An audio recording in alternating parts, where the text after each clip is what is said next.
All right, so here we go. Another Wavedash. It's only been like what, a couple of couple of years. Been a strong minute. It's been a strong time. Yeah, it has indeed, and good to see you guys. You know, been too long. Dino, Starscream, do you want to introduce yourself? Yeah, so I'm Dinosaur. I'm a Brian player from the UK. Been playing since like Tag 1. But yeah, used to play a bunch of characters. Mostly just Brian nowadays. Okay, all right, succinct. Yes, I'm Starscream, similar UK Tekken player, playing competitively since Tag 1. Main characters is Aorang, Kazuya, Jin. Not so competitive nowadays, but I'm always in the background watching. So thanks for having us on. Pleasure. So, yeah, guys, what were your general thoughts on Tekken 8? Yeah, I think it's fun. It seems like a good game. I think the general graphics level that the level of care that they've put into it is as being like a spectacular experience has been good. I think the heat system is really interesting. I don't think we have enough information yet on whether it's like as an underlying system how much of a sort of positive versus negative change it is. It was really hard to tell over a really short amount of time, but it seems pretty fun. I think obviously there's a few things about it which could need tweaking at the moment. Certain characters, I think there's quite a diversity between the characters who get super good stuff in Heat and the characters who are just like buffed or more interesting, or like, there's some characters where you're like, oh yeah, that's fine, and there's some characters where you're just like, that is outrageously wild. So yeah, I think in general it's really fun.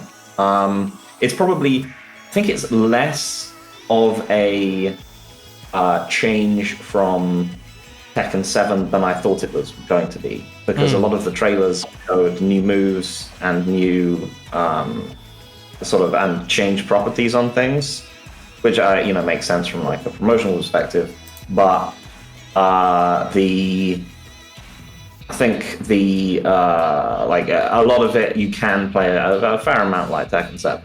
The launches are still launches. Combos are often still broadly constructed in similar ways. Many moves still have their same properties. There's been few characters who've been super like reworked from the ground up, but I think initial impressions seems really fun.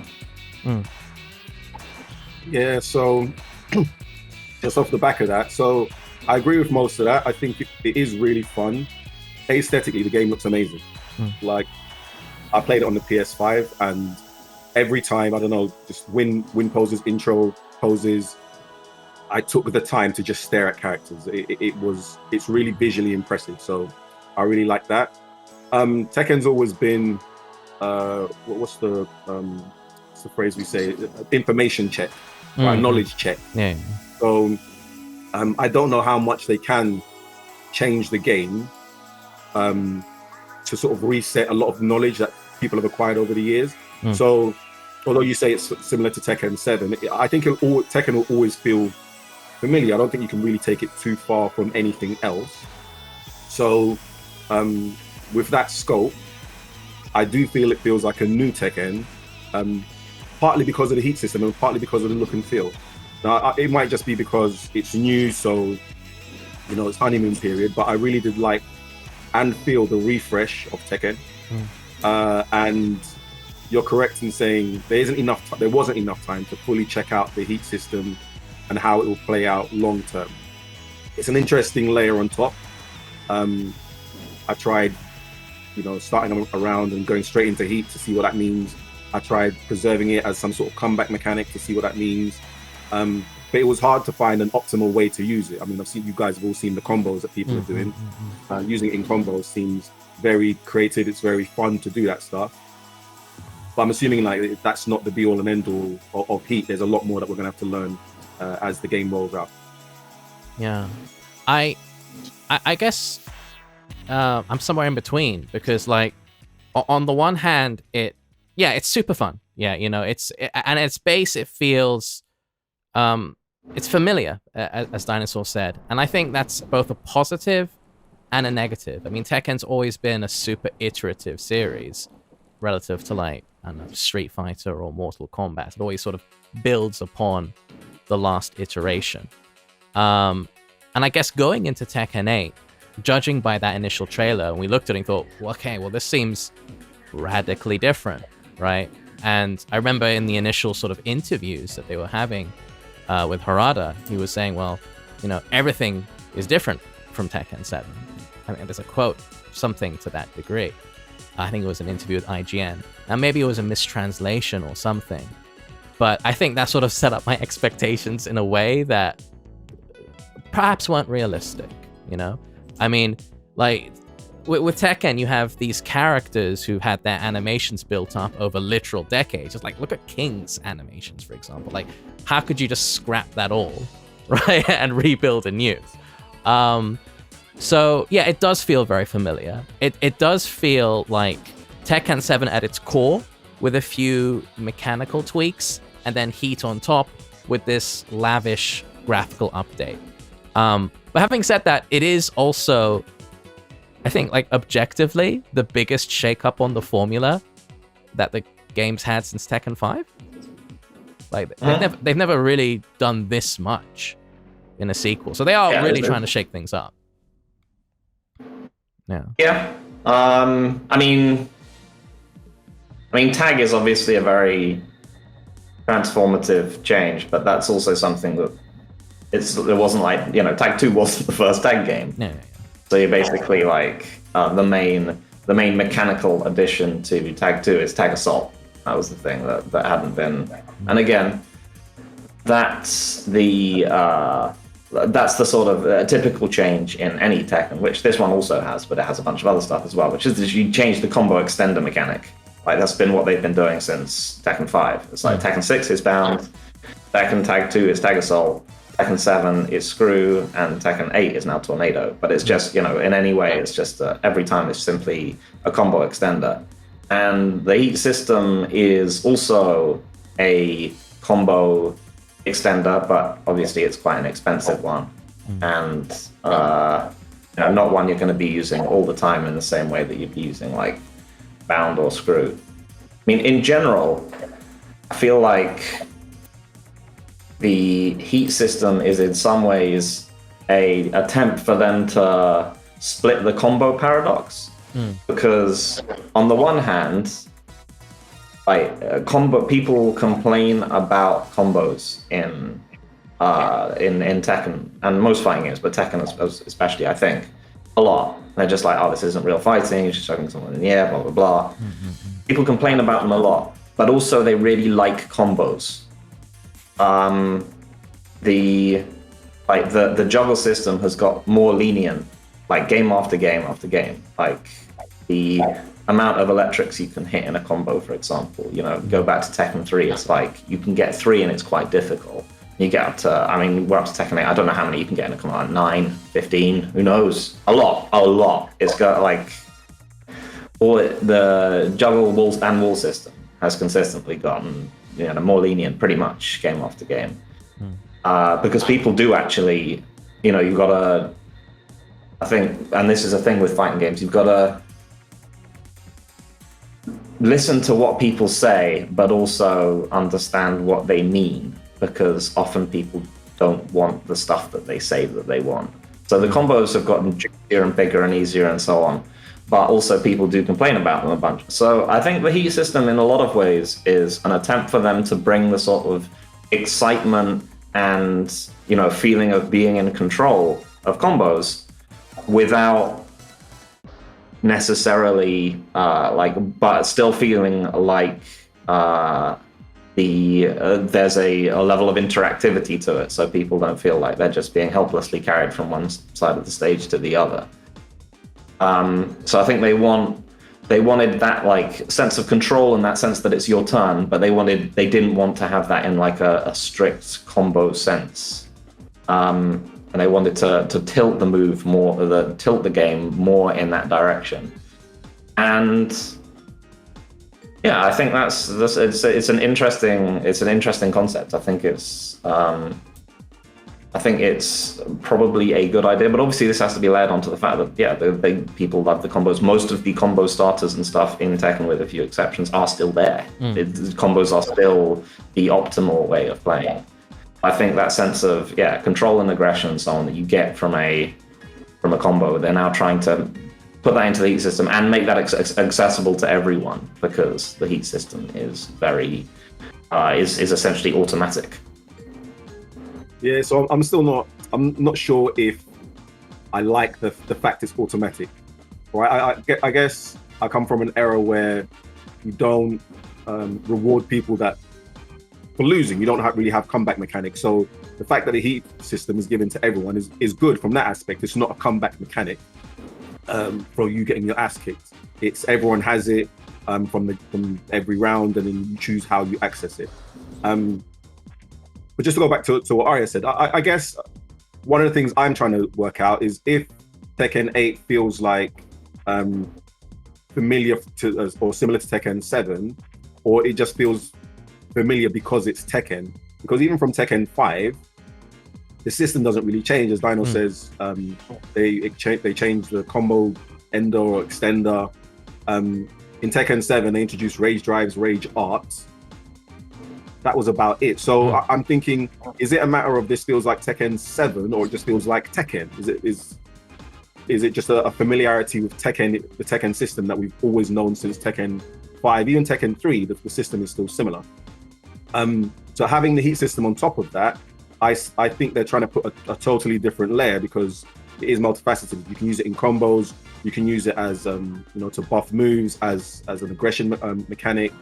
So maybe that's them trying to finally add another layer, which wasn't present in previous Tekken. And you've seen Harada and Murray go around screaming aggression. The name of the game is aggression. So maybe that's what they're trying to do. Maybe from a spectator's point of view, previous Tekkens have really been rewarding to the defensive player. If you sit back and defend, you from a spectator's point of view, that might be seen as quite boring. Whereas now with the heat system, with the chip damage, with the aggression, with your buffed moves, you want to get into that state, and you want to, in theory, get into that state, and you want to push your moves onto them. You want to be aggressive. You want to be in their face. So I guess that's where they're trying to take it as well. Yeah, aggression is an interesting word that they've been pushing, and certainly it is much more of a brawl than Tekken 7. I think. I will say one thing. It's also just like a new game. It's still pretty similar, I think, but also there's been no chance to defensively optimize this game in any way. Every Tekken is wildly aggressive when it first comes out. No one knows what's going on. Right. To at least some extent. So, and that's the other thing, is that if we talk about things from a balance or an interactivity perspective, it's super hard to say, because it's as I said, we've played for 2 days from my perspective, and 4 from you guys. So, and no one's good, and no one knows what's going on. Yeah. So it's hard to say that how the flow of the matches actually are. I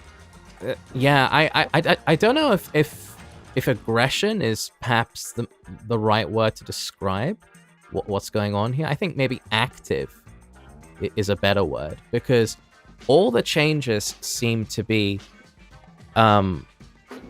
focusing on removing sort of catch-all safe defensive options, or at least weakening them, and encouraging the player, even on the defense, to be more active. And the best example of this is the backdash, which does feel a little bit more weighted and a bit slower compared to Tekken 7, and it varies from character to character, which is also interesting. Some characters are quite similar in that respect to Tekken 7. But like King, he doesn't go anywhere, and that's clearly an intentional choice. But what is across the board a buff to the movement system and defensively are sidesteps. They're clearly better than before. And I think that's the way of the developers saying, well, you know, we want you to get in there, and even when you make a defensive choice, we want you to be active and thinking about what you're doing. You can't just, you know, safely backdash, and in Tekken you can block while backdashing, and, you know, fish for whiff punish opportunities, and fish for block punishment opportunities. I guess they just really want to force interactions between the players. Yeah, you're constantly engaged, because even to do a defensive option, you're not creating space. You're just creating whiff opportunities, but you're still right there. Yeah. Yeah. So I mean, so I see that, and I did feel that as playing it, but I did. Again, maybe it is because it's new and everyone's just mashing buttons. But just the heat system and the moves that seem, you know, if you're in the heat and then you do a heat engager and dash out of it, you're at plus. So it's still your turn. Yeah. So things like that, you guys might have to, because we might have to, again, because it's just the CNT, when you do the heat burst, are you at plus? Yeah. If they block the heat burst? Yeah. So again, plus, but with a bit of pushback, so, but a minor advantage. Like plus, it seems like plus 2 or 3. Not huge. At the wall, it's stronger, but a heat burst does leave you plus. Yeah. See, so just those two little bits of getting into heat and using the heat engagers really does force. Well, it's still my turn, which again, the implication is, well, I'm going to press buttons. It's now you that has to work out a way to defend. So I do think when they are saying aggression or aggressive, they really do want you to have an advantage from pressing buttons, from forcing your moves on the opponent.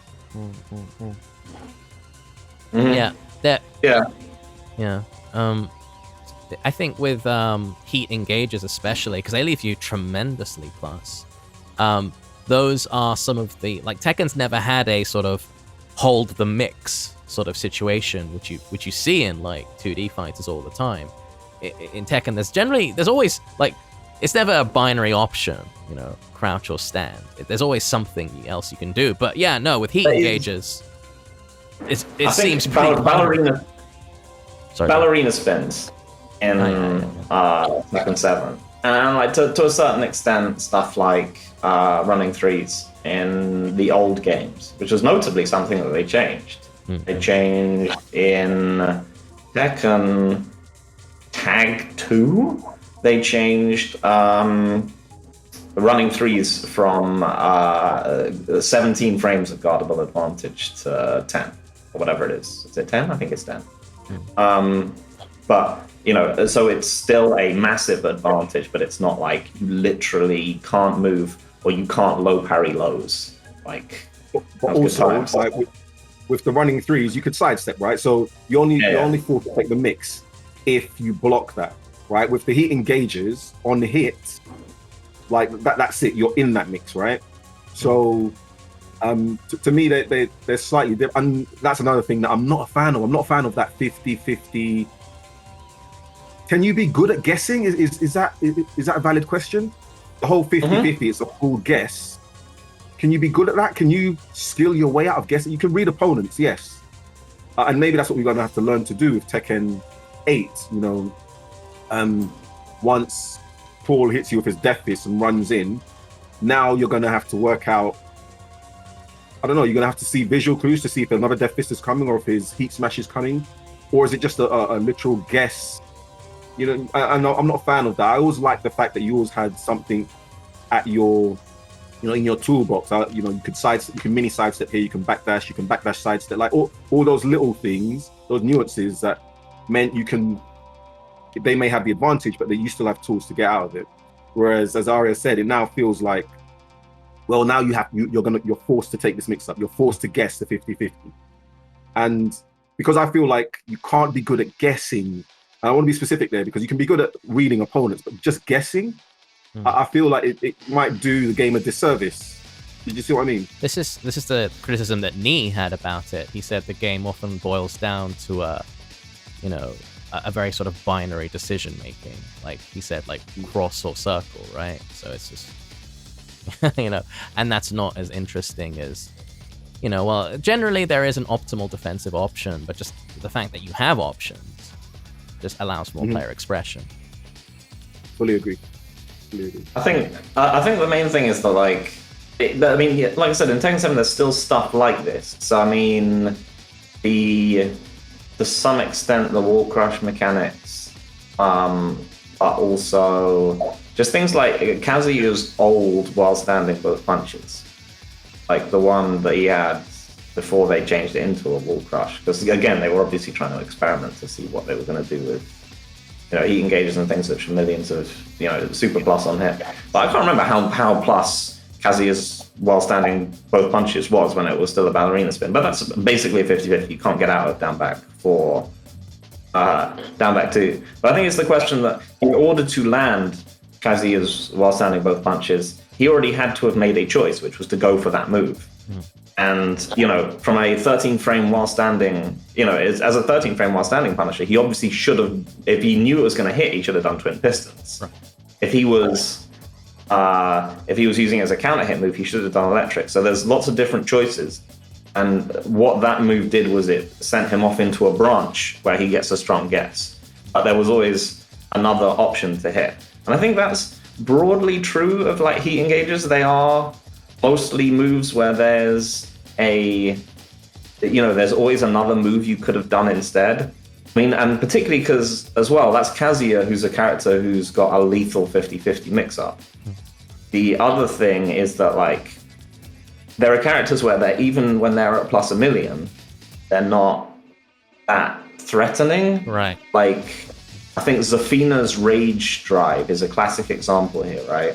Is that she, in Tekken 7, she goes like, and then you're just stuck there for a minute.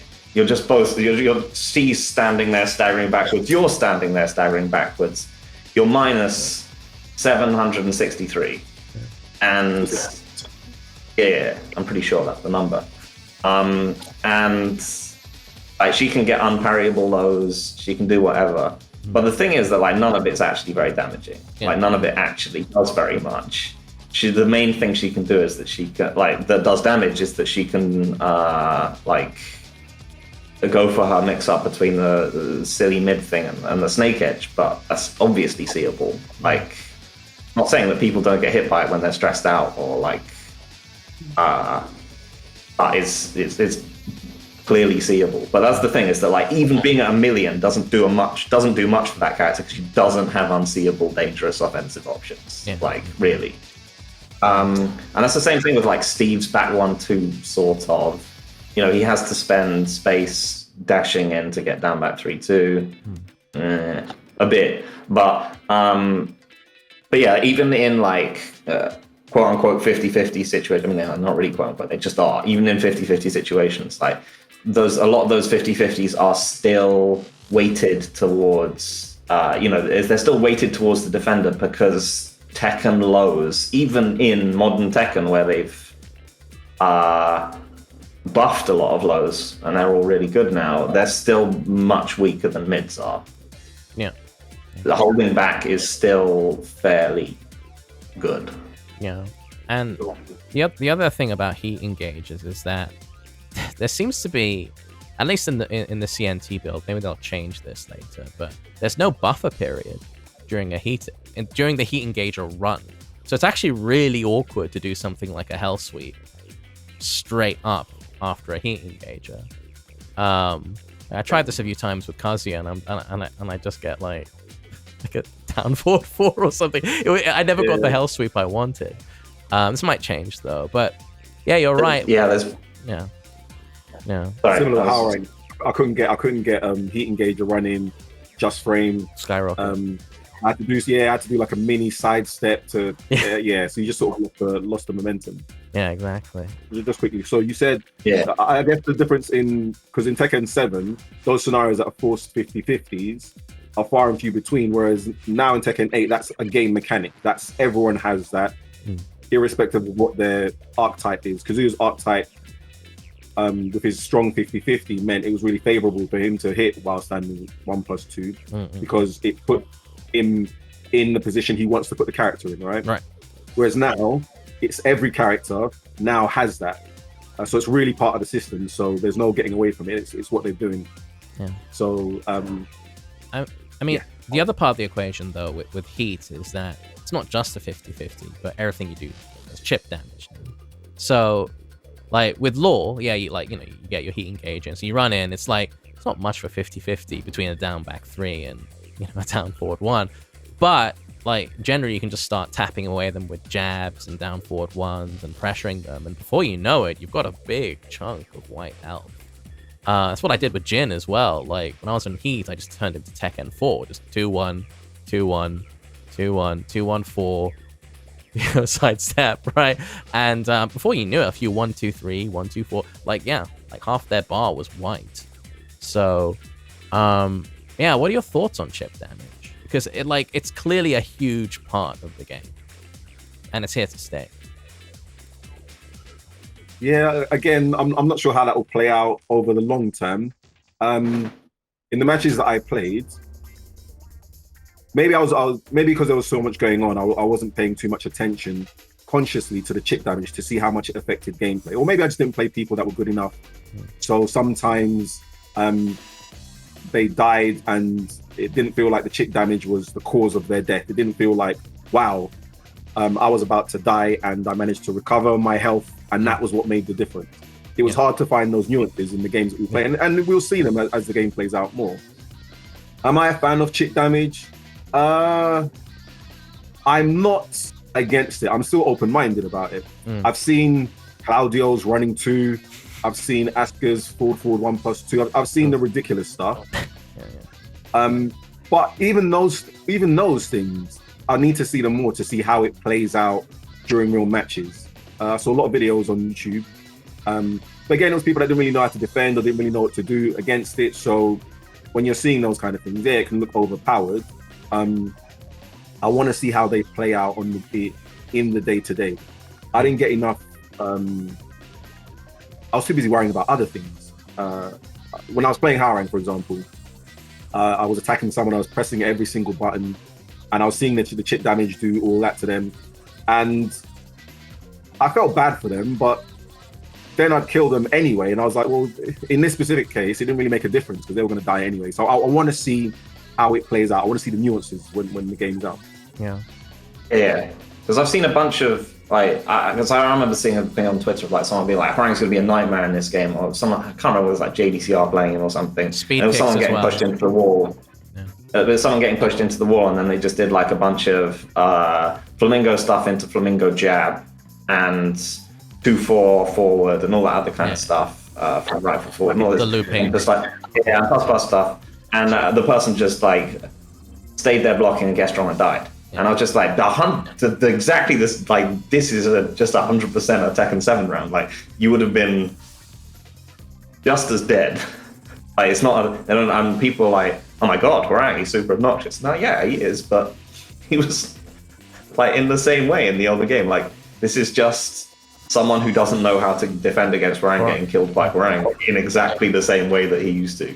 And I guess the difference though, the difference is in Tekken 7, if you're up against the wall and Harang's harassing you, let's say he just harasses you with mids and highs and you don't know what to do, so you're just blocking.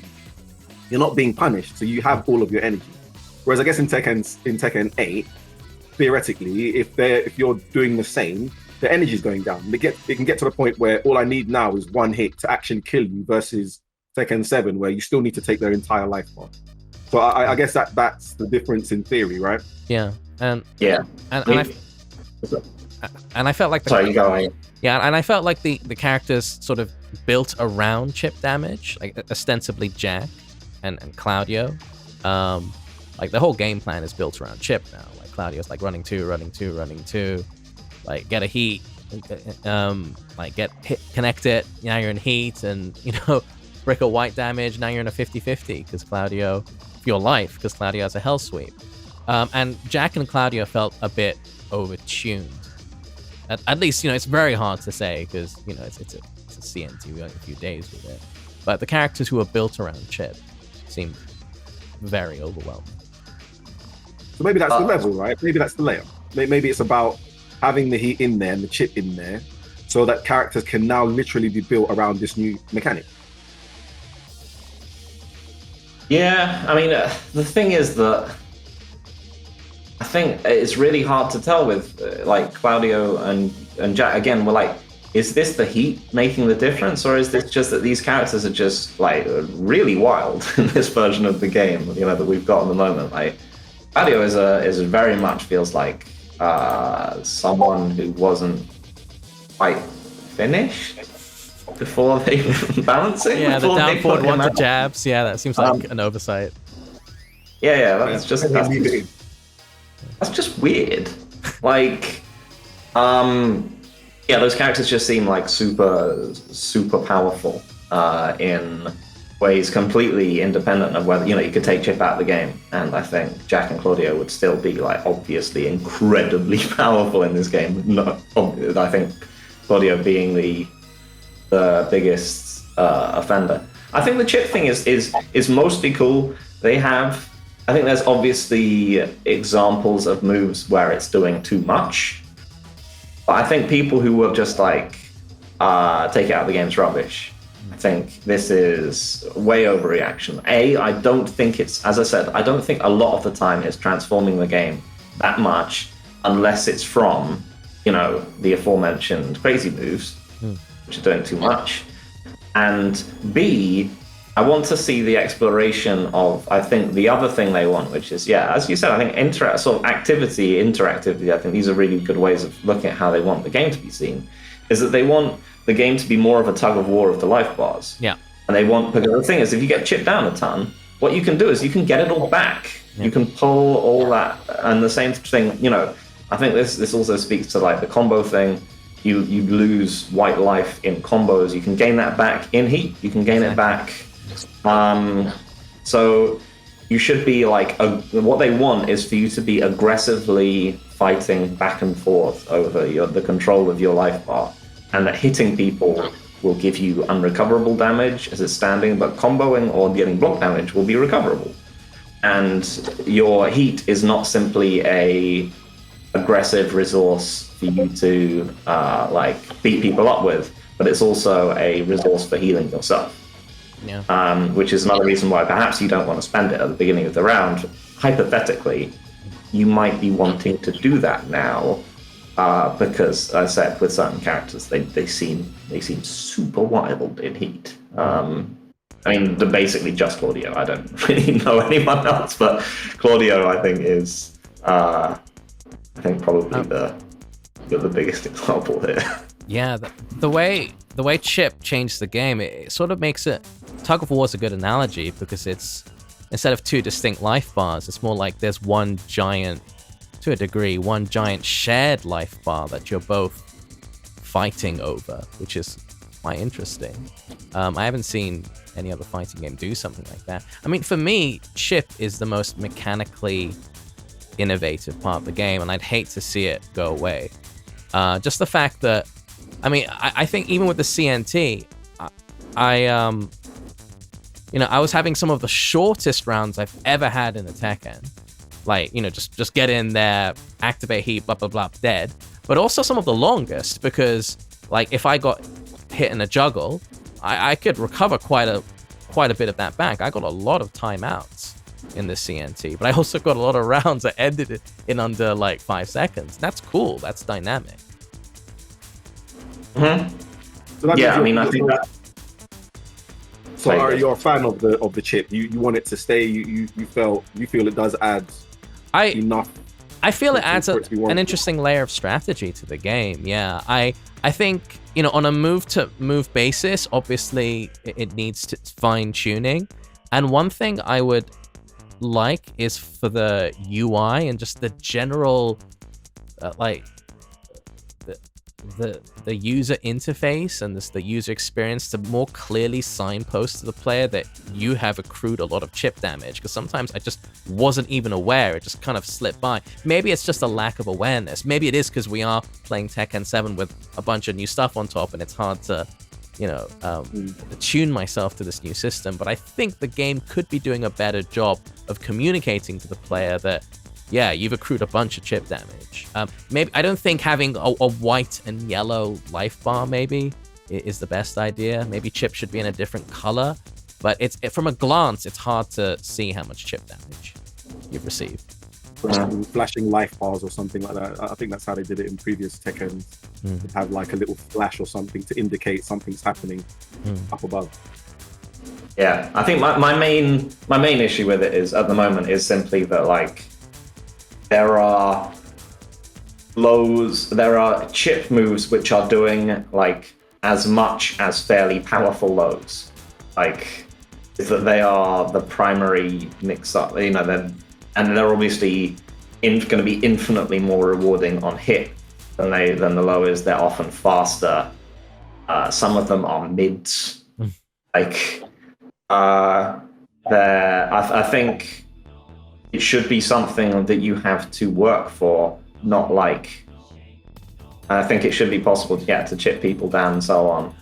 I don't necessarily think you want to just be looping a plus frame rewarding move over and over, and then it's just going like junk, junk, junk, junk like that, as we've seen in What do you mean?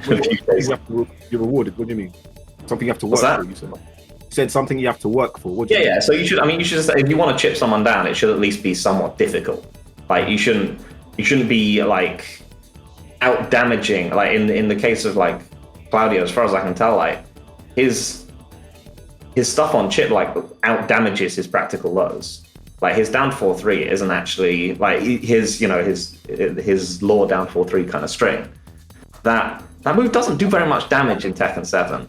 Like it does, like the whole string, it does under 20 damage. It's really, it's like I don't even know what it is, but it's not very much damage. But like you can see running 2, like running 2 is doing more than his most powerful low. Potentially more, right? It's that whole bird in the hand, 2 in the bush jazz, right? So you've got guaranteed damage versus potential damage. If you don't do something about this, this is how much you can lose. And then that, I can imagine, puts a mental pressure on the person. Once we start getting familiar that that's actually happening, it puts a mental pressure on you that I'm losing energy even though I'm guarding. So I can't stay like this. Yeah, so I guess that's the thing. Although the chip might do more, it is potentially more, right? Because you can recover it. Yeah. But that's the thing, is that like with repetitive,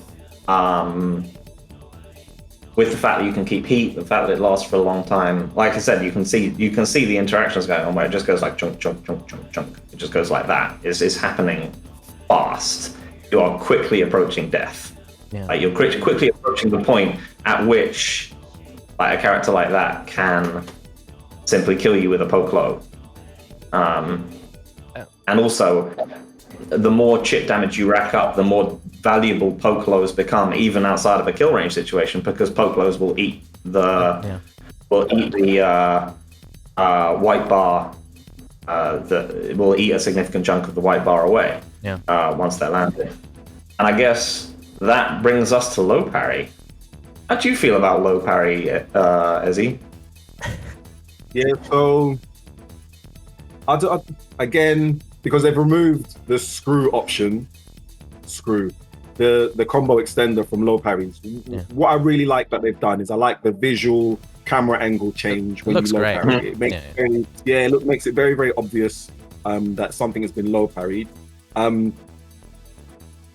guess with the heat system, with the combo extender, and with the changes in low parry, we have quite a few combo routes that we're going to have to work out now.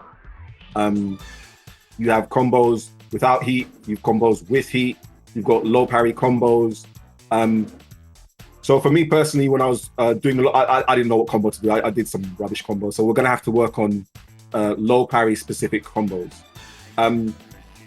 Do I think it's a good thing overall? Yes. I think right now, with all the ways to extend combos, I think air combos and all that's going to do too much damage. So reducing it for low parries, I'm a fan of. Again, we'll have to see how it plays out. My combos were really rubbish in low parry. Once I low parried, because I didn't really know. I wasn't optimizing them either. Heat. Yeah, same. I didn't try to use heat during them once or twice, but it didn't feel like it was an efficient use of heat. But I do like it as a mechanism for just breaking their flow. In Tekken 7, you can, combos are you can kill you can do quite a lot of damage from low parrying someone. Whereas now I like the fact that they've reduced that. Yeah, I just going back to heat quickly. I like how it sort of rewards sustained bursts of momentum. And in that respect, it's sort of like a comeback mechanic, but it's sort of baked into the actual game itself, so it's not really. But it's like it does mean that even if you are really low on health, it is much easier in Tekken 8 to make a comeback, but not through like an overt comeback mechanic. Just that like those mechanics are available at round start. One thing I do think could have do with a bit of tweaking are rage arts at the moment in quite a few ways, because like if you have taken a bunch of chip damage, the rage art not only deals a bunch of damage, but it heals you a tremendous amount. It's such a shift in the round, and they're awkward to punish. Like the I don't know, the guard duration or the block stun is just awkward, and especially with some characters like Kazuya, it's really hard to end the round if you've blocked a rage art. And I just think just unambiguously make them really, really, really punishable. Like I don't see the point of faffing around it. They used to be -13, now they're -15. Just make them -763 and end the round, because like the reason why rage arts are exciting, and all those moments that they were used in tournaments, like Kurans against Saint, or was it low high against Ice Honey, it's because a rage art is an all or nothing gamble, right? And if you do a rage art and you sort of weasel your way out of it and the round goes on, it's not very exciting, I think. Yeah, sorry, Dan. Even in Tekken 7, there were rage arts which were sort of weird and would cheat their way out of things. Like Jack's one ends up with him 50 miles away. It's not actually super easy to launch him with a lot of characters. Sometimes you would have to take a gamble. And like Akuma's Raging Demon was absolute load of bollocks. Because you have to basically rely on jump back midair 3. And you're like, is this going to kill him or not? And sometimes it just didn't. It's exactly the Tekken 7 initial version situation where you have to gamble that whatever this 20-something damage thing is gonna kill Akuma, and made even worse by the fact that angle changes meant that Akuma would just sometimes fly past and it would just be free, and all of that was just bollocks. As you said, you should just die if you mess up on a rage art. I could give. I didn't mind Turing's one in Tekken 7 because it came from the stance, and that meant that it was almost, but not entirely, useless as a rage art because you had to spend all the time going into Flamingo before you did it. So it was fine that it was safe and there were tons of characters to get around it anyway, and blah, blah, blah, blah, blah. But you should just, in this game, everyone has broadly the same kind of rage art. You can do it all the time. It's always an edge. You should always die. But there's a reason why they made that change, right? Because initially, it being -13 blew my mind, because how I reasoned it was they're doing that because they want people to use it as an ultra power crutch. Because aggression, or being very active, sometimes you have to do your Hail Mary to get out of the situation. And with there being no rage drives, then that is your comeback mechanic. That is what gets you out of most difficult situations. So in my head, I think that's why they're doing it, because you know they want you to be using your power crushes to get out of the pressure. They want you to be using your rage arts. So the fact it's minus 15 now implies they still want you to have it as a viable option, and you're not going to. I mean, to me, once it's minus 15, it's more or less majority of the cast are launching it anyway. We'll get comfortable with the awkward block stun, but you know most of the cast will launch it with either a hop kick, can. I don't even know if is there any character that can't kill every. Is there any character that cannot kill like any point of damage on a rage art? Because how much is it? Like the maximum you need is what, 40 points? I can't remember. But is there any character that can't do that from minus 15? Like maybe John? I guess when Steve comes out, if they don't, that might be an issue. Maybe his forward 1+2 string might not be enough to end it. I'm sure. Even that, I would think. Yeah, in most cases. Is gonna kill. But I mean, so it's 99% dead. So you're saying because they're more likely to die anyway, it might as well be minus 763. Yeah, exactly. Yeah. Might as well. No faffing around. Just die. Yeah. Like also because there is no alternative to using your rage. There's no rage drive. There's always rage art, right? And because they heal you now, there is a greater incentive to just throw it out, because it is a huge shift in the round. And also, just on a purely like pacing, audio-visual level, all of them are a touch too long. Like, 100%. I was already getting sick of them when I played the alpha like a few months ago, and by the end of CNT, I was like, please provide an option to make these shorter, because I'll just skip them. Like this is the thing with this new sort of the new golden age of fighting games, and I agree it is the new golden age of fighting games. But do the unskippable cinematics always have to be so bloody long? But you can imagine in esports though. You can imagine. All right, so take all the aforementioned situations that you mentioned. Low high versus OAS, or what was the recent one? What's his name from Japan? Nobi versus Yolanda. Yeah. Like, imagine those last minute, last frame, totally game shifting rage arts. Having the beautiful cinematic just adds to it. But I guess those are far in between. On the day to day, I don't want to wait for Brian to flex. I've got to see that. Yeah. He's got to go down to the shop, buy the Gatling gun, slowly set up the target. I actually think that'd be cooler as well if the editing was a bit snappier. A lot of them is just a bit like, there are some cuts which are just they add nothing to the overall impact and just make it longer. Like I think of Paul's one where he like flexes a bit, then he like rotates his head a bit, like he's, I don't know, like giving himself a massage, and then he punches you, then his shirt explodes. I feel like something out of here could be cut out, or something could be put in a different order, or something. Something's off about it. Yeah, I think they use them to sell the trailers, because they really do sell the trailers. Yeah. That's sort of the height of the trailers. Let's see what their rage art is. Yeah. And it's really nice for the selling of the trailers, but in game, they should have a done.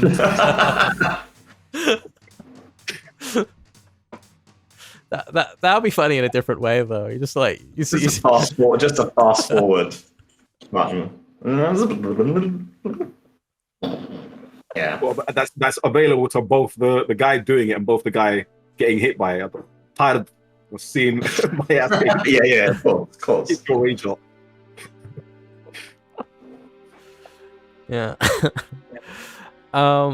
But yeah, I just think, there's more incentive than ever to use them with the lack of a rage drive, with how they interact with the white health, and just, they're so bloody long. I don't know, and the fact they're awkward to block punish, and they're safer than they used to be.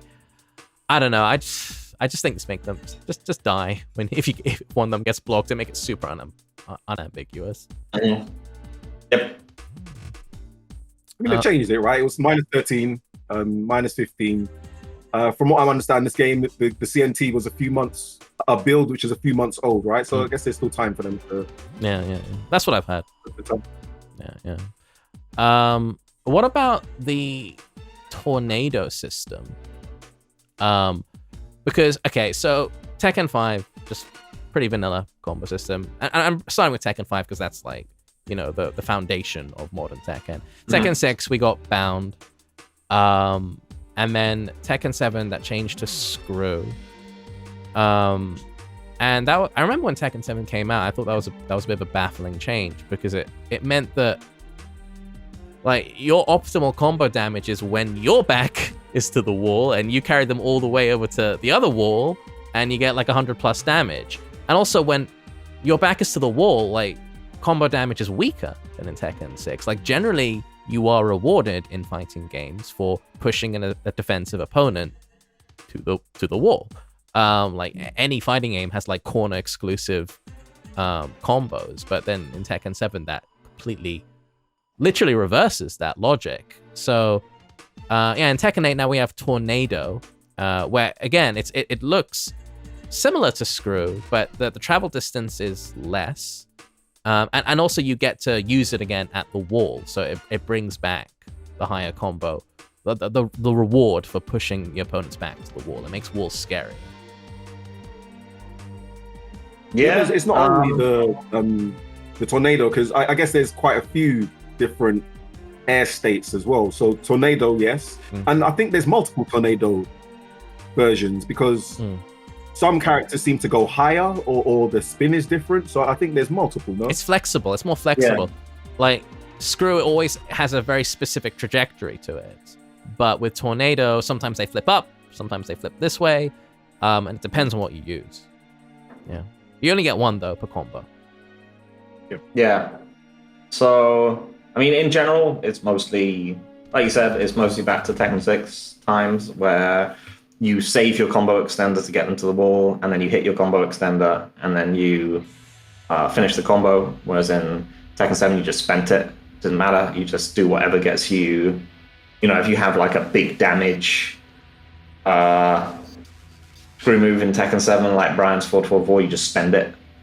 Backlash or something like that because it's worth it to get it early in the combo, but other than that it's simply a damage equation. But yeah, now you always want to carry people. You want to carry people to the wall and then use your combo extender and then finish the combo.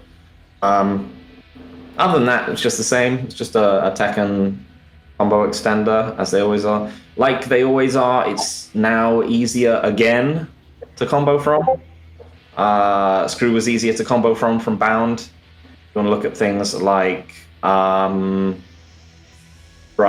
King's Shining Wizard, Air Shining Wizard. Like this is reasonably tricky to do from Bound combos in Tekken 6 and Tekken 2. It's really easy to do from Screw. And I think Tornado just makes it easier again, just because most of the time they're just flying through the air for longer. But it doesn't really change much, but it does mean that now you need to think more about how you structure your combos. And in general, because you want to save and you want to be like, okay, I've launched from here. If I do XYZ, I will be able to carry without spending, and then I can get into the wall and I can spend. And you think of there might be wall breaks or the exploding wall bounce. You have to. So there's a lot of combo optimization in that. And in general, I will say the combo system in this game is super complicated. Yeah. As to like when you want to do things, taking all these considerations into account, all the benefits and the benefits of heat system, what you lose from spending it. The exact size of the stages, whether you can hit the wall during one, whether you can extend the combo once you get there for a kill, how much damage the scaling is going to do if you activate heat early for carry as opposed to late to add damage onto the wall. The combo system is really complex. Like everyone at the moment is just spamming, putting things online where they just, get maximum damage and wall carry. But the game is just not going to be like that. It's going to be. There's a lot of things to keep in mind, especially how rewarding heat is to have. Using it for a 12 damage buff and a bit more wall carry is just not going to work. It's not going to be a good thing to do sometimes. It's a really complicated combo system, I think. But I like the complication because it just opens up avenues. As you said, you take Tekken 6. The goal was always get them to the wall and then do your bound at the wall and do whatever beam you need to do by the wall. Whereas now there's so many options. Do I get them to the wall without expending it? Then do I do a heat burst to get my mini bound? Then continue with the tornado? Is that the optimal, or is it optimal to try and spend everything before? Like there's so many options.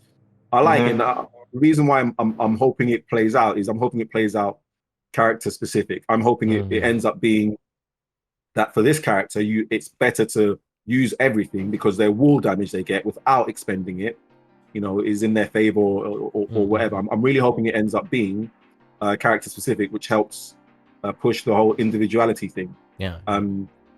Previous Tekkens, one of the criticisms is all of the newer characters sort of feel the same. Everything's the same. The stencil is the same, so you don't really have to learn much to pick up a new character. Whereas the individualism that they've gone so far with Tekken 8, I'm hoping it carries on in their combos and the choices you have to make in the combos. Using Harang as an example, you do Skyrocket, you hit them with the backlash afterwards, and they have this new sort of refloat spin. The zero gravity thing where they're just spiraling through the air. Like you would call that tornado if they hadn't already used it for something. Yeah, exactly. And I mean that's one of the ones of Powerang, and I've seen other characters use it as well. I think Brian has one. It's back to 4. Yeah, so I like that because it means that the options are there's just more options about what you do and what it means for your combo at that time that you do it. So I like those differences because I do think they add to the variety of what you see on the screen.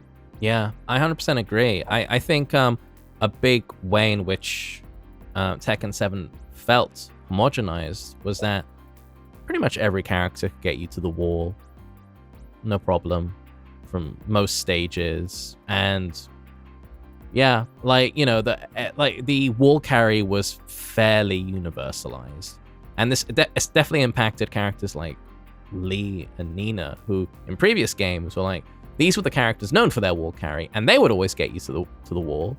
And now sort of everyone could in most situations. So I like the idea that most stages are bigger. So if you want to guaranteed hit the wall, you probably have to use heat. And is that a good time to use it?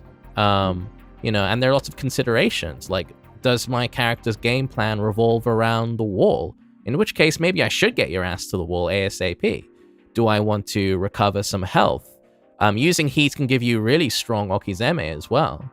And I think, one of the most interesting new decisions that you have in Tekken 8 is, when do I pop heat? I think the whole, I'm sure you saw Speed Kicks sort of made a meme out of it. Every round he'd pop heat immediately and just kill the opponent. But he was up against not the best opponents, I'll say. Clearly weren't familiar with Harang. That's not going to be a universal thing. There is, when you pop that heat, whether it's to recover health or get to the opponent to the wall or to make a comeback or whatever, or to really press the offense. Yeah, there's a lot of nuance to it. I really like that. Yeah, I mean, in general, you got to see how things play out, because sometimes when things get optimized, there is unfortunately a single best answer. Most of the time. If it turns out somehow there's some way to make heat combos do a massive amount of damage, then it might just be worth you launch someone, just die. You get a huge amount of damage, and then you can just finish them off by the wall somehow. I mean, the classic example of this is Tag 2. Because there's a whole combo system, there's a whole thing about, once again, it sounds like we're on a bit of repeat here, but, recoverable health versus, different types of launches you can choose to do. You can choose to take away people's recoverable health with tag bufferable launches. You can, and there's this whole sort of system that they set up with risks and balances, and the rage system. You get rage whenever you do a tag assault. And the problem is that like tag assaults were so damaging, they were so rewarding that you just did them all the time because it didn't matter because you were doing like 100 points of damage without a wall. Right. Like it just completely erased the rest of the all the checks and balances of when to decide. I don't think Heat is like that. Yeah. I don't think the scaling is too high. The scale is certainly not used like universally useful as a combo extender because it's got brutal scaling. You get like 2 extra hits, and it pushes your juggle scaling back a little bit, but you're rarely adding more than like 10 points more damage to your combo. Mostly it's used for wall carry extension and for killing people, which is cool. I think that's killing people is always a cool way to spend resources. It was like Akuma in Tekken 7. Like, you want to spend meter on obviously his wild shit, on 1-1 counter hit, down 2, down 3, all this stuff into fireball, FADC, back 1, dead. You always want to do this for like 70 damage, right?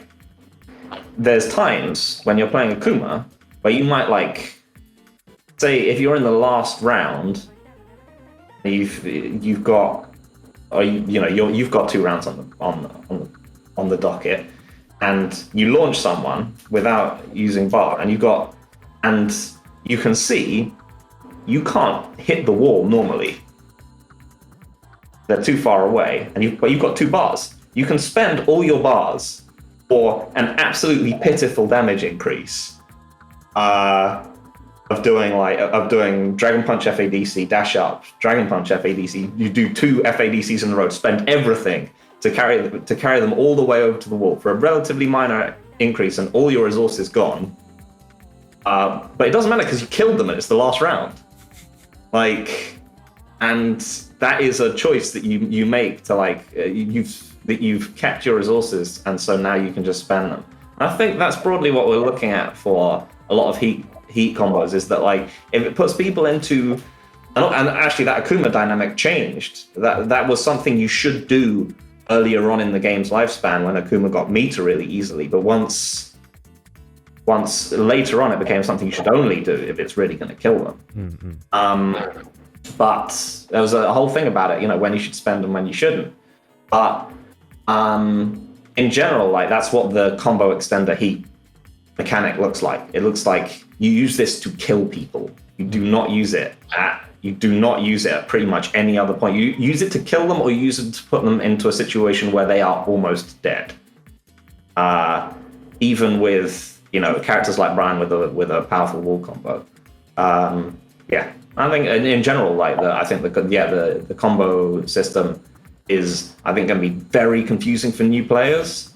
It's going to be really difficult, as I said, even for seasoned players to maximize, really figure out what the best things to do with it are. But I think it is really cool. It's good to have a lot of depth and a lot of choice. Yeah. Well, for new players, they're walking you through with although it was just the CNT, they did have like a section where they try and give you unique guides for each character. So for new players, I don't think optimizing combos is their go-to. Yeah. But speaking about the heat, because I played King as well, and once King is in heat, in fact, King was another one of those characters that felt like heat. A lot of his game was centered around heat, because once he gets heat, the guy just turns into an absolute monster. Yeah, unbreakable throws that recover his heat. Recoverable heat. Yeah. So he resets the situation. He resets the situation, or it adds time back to how much time you have to deal with him being in that beast mode. Yeah. And Harada did mention it. He was like, "Oh, I never really cared about King, but what we've done to King." So he did mention it, and you really do feel it when someone goes into heat with King, and the guy he just points at you, and you're like, "Fudge!" What's my options? So, having the addition of unbreakable throws, because that's not new, but that's returning to Tekken. Yeah. Tekken 3 we had like Winding Moon, which is unbreakable. The low throws from King, the low throws or crouching throws from King, crouching throws from Jack, or just the I guess the throw system in general is sort of where I'm going with this. Because there was a lot of I guess he said, she said about how the throw system has changed. Yeah. And how we feel about, how people are feeling about the changes. I was never a fan of what they did in Tekken 7 with the simplification of just making generic left and right throws easy to escape. I thought that really dumbed it down, and throws at medium and higher level were used purely as a positional switch. It's just to use to, get you away from the wall or put someone in the wall. You rarely saw the throws because they were always escaped. Yeah. Whereas now, you seem to have cases where throws are now guaranteed, right? It seems like what it is that the throw system is more or less the same as Tekken 7, but with 2 twists. So if you throw someone who is doing a power crush or a parry counter, like Asuka might, that's guaranteed. You cannot break that. And you hear like a ba-dum afterwards. And on counter hits, they're not guaranteed, but the throw break window is much shorter. It seems like you have to guess the throw break now. It might just be like a 12 frame window, like of the initial throw. So it's not a reaction anymore. You're like, if someone throws you on counter hit, it is a guess. And yeah, I don't know how to feel about that, because on one hand, I think it's interesting. It adds utility to throws when previously, because throws are cool. Like, we like seeing throw animations and they're satisfying to do. And in Tekken 7, they were not used that much at a decent level. Like, that's the problem with like perfect Tekken, right? It's like the higher the level you go, the drier the game gets, and the less cool, fun animations you see. But on the other hand, it adds yet another layer of complexity, another exception to this already like almost comically complex throw system. Because even in Tekken 7, they simplified it, but by adding another layer of complexity, by adding another exception. So what you're saying, you're not a fan, or you're just not sure how to take it? Is that? Yeah. I don't know how to feel about it. I on the one hand, I like it. On the other hand, it's just like, if I sit down to someone to try to explain this throw system, it's like, oh my gosh, where to even start? Yeah. But I think because they simplify it, so they try to bring the ceiling down, right? They try and make it more accessible. And one of the hard things about doing that is those people that have spent time getting good or at being able to express themselves by showing off the fact that they've put the time in, it sort of does them, it's sort of bad for them. Them now having scenarios where throws are guaranteed, punishing power crushes or parries, I think that's good. So they're not free anymore. So I'm a fan of that. I do like that. I unequivocally like that. Yeah. The counter hit thing is like, I like it on paper, but I also think it's a bit awkward because there's no, like, when you throw someone on counter hit, there's no visual, like, it doesn't look any different to a regular throw. And I think that's something they should probably change. Like, hey asshole, you got thrown on counter hit. Watch out. This is different. The throw break window is different, but there's no way of telling right now, So so they've got that big white spark now, and the sound, I think, when it's a power crush or parry. That's really obvious. They do need a visual. Yeah, they do need a visual. I don't know, red flash. They do need something that shows that this throw was different. Yeah, they do need a visual cue. They do.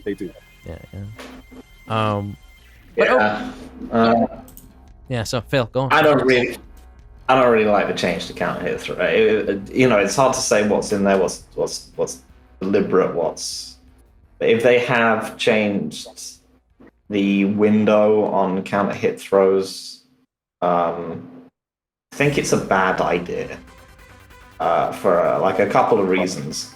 Like, one of them is obviously like a balancing reason. I think it's probably the less important one. is that like, why are you buffing Jack's defense so much? Like, does Jack need better defense? Does he? And then I'm like, oh my god, I wish Jack was harder to rush down. I love playing against Jack. He's so fun. Like, why do you want to die to like a launcher every time he interrupts you with his modified volcano buster? That's a great point. Like the idea that it encourages throws as a defensive tool, and with the removal of magic fours, that's just weird. Like, using throws defensively to me is just weird. It's like, especially for a 3D game. Would you guys start fishing for that as a defensive option? If you're gonna launch, people do that anyway. People do Jack throws as defensive options anyway because it still works. You know, it still works at high level. You know, people will still do. You still do the classic Jack and Eddie and all this other kind of stuff. Where, you know, Jack will do like forward 1 into Tombstone. Whatever, you know, you rush in to mix them up afterwards, and occasionally it works. It will just work way more now, like way more, and that's crazy. And yeah, and the second thing is, as Aya said, it's just philosophically it doesn't make sense to me. Like, there's no like, this is the problem with like the whole throws or you can break generic throws with 1 or 2 thing, is that the game is lying to you. The game lies to you about. It says, when someone does this and this, you can break that with 1 or 2. But that's not true. Like, the game lies to you. You have to learn the lie, because you'll play against someone with command grabs, and they will grab you, and you'll try and go 1 or 2, and you will die. And you'll have to learn, as you said, like the list of exceptions. It makes things like a bit easier to not get robbed at the absolute like scrub level, but it means that you have to. The process of learning is a process of unlearning things, because they've just lied to you. And the problem with like counter hit grabs being hugely buffed is that like, that's not how grabs are used. Like, in fighting games, like, that's not what they're there for. Like, if even in Tekken 7, it's like, if your opponent is being defensive, try and throw them. And you were like, that's a lie, Tekken 7, throws are rubbish. But B, it's the fact that everyone knows that's how throws are used. Like, again, they've got now a more formalized system like the DOA strike counter throw game, where one beats the other kind of thing. But like, you know, you're literally saying that throws are unbreakable versus parries and counters. But you're also just being like, oh yeah, and throws are just randomly way better when you're attacking. And it's like, that's not what, like, they're supposed to be offensive tools. Or like, you can't, like, buffing some random defensive aspect of them just doesn't, it just seems like that's a we'd like to see more throws kind of thing. But it's like, in terms of the direction of what throws are supposed to be used for, which are offensive tools to break down the opponent, you're leaving them exactly as shit as they always were. Like, it makes no sense to me. Well, they're offensive tools, right? So offensive tools, when they hit on counter hit, have a buff. Yeah, but that's, you're not using it. You're not using to break a guard, though. Like, the idea to use a throw. Yeah, like, to me, I think that the time to use a throw is, I think, okay, you're turtling up, and I want to open you up. Mm-hmm. I like, it's just bizarre. Like, if I wanted to use a counter hit tool, I'd use a designated counter hit tool, right? But to be fair, like, it's philosophically at odds with the approach of Tekken 8 in general, I think, because if they're like, if I don't want to get grabbed by Jack, I have to run away from him. Like, the more I attack him, the more I'm at risk of getting unseeably thrown. That is completely insane. I don't think it makes any sense. Like, you could make other, like, philosophical changes. You could make other changes to throws if you wanted. If you want people to see them more, you can make other changes to them. You could just make the throw window smaller. as opposed to so people can use them offensively more. You could just make it so you can't break more than like 4 grabs in a row. If your 4th grab is guaranteed, something like idea. Why? Horrible idea. Right, just duck it. As in every 5th throw attempt is guaranteed. Horrible. You have to commit to 5 grabs to get 1. Nah, horrible. It would be blatant. What you said for me. 5 throws. No, that. You can sidestep them. You can duck them. But you can do that. But you can do that today, right? So you're saying it's at odds with the philosophy of Tekken 8. But you can do all of the things that you're saying. You can still sidestep them. You can still do something. Not if you're pressing buttons. No, if they in the current scenario, they're a problem if you're pressing buttons and you get counter hit. But you don't have to be pressing buttons, or you could be doing a high crush, or you could be. That's what I'm saying. That's why it's against the philosophy. Because the way to deal with them is to turtle up, and they don't want that from the game. It makes no sense. That's not the only way. There's other options. I think a buff to the counter hit buff isn't such a bad thing because they're still escapable. But you now have to just have your wits about you. They need the visual clue. I do think they do need a visual cue to assist. But having a counter hit buff, for me, I'm okay with that. It will take time for everyone to get used to it, but I'm okay with that. You have you can still sidestep, right? And the sidestep's been buffed in Tekken 8, so you still have movement as a mechanism to get around someone who's trying to counter hit. And it's a risk. Trying to use a throw as a counter hit mechanism, that's still a risk. And every risk has... It's not a very big one.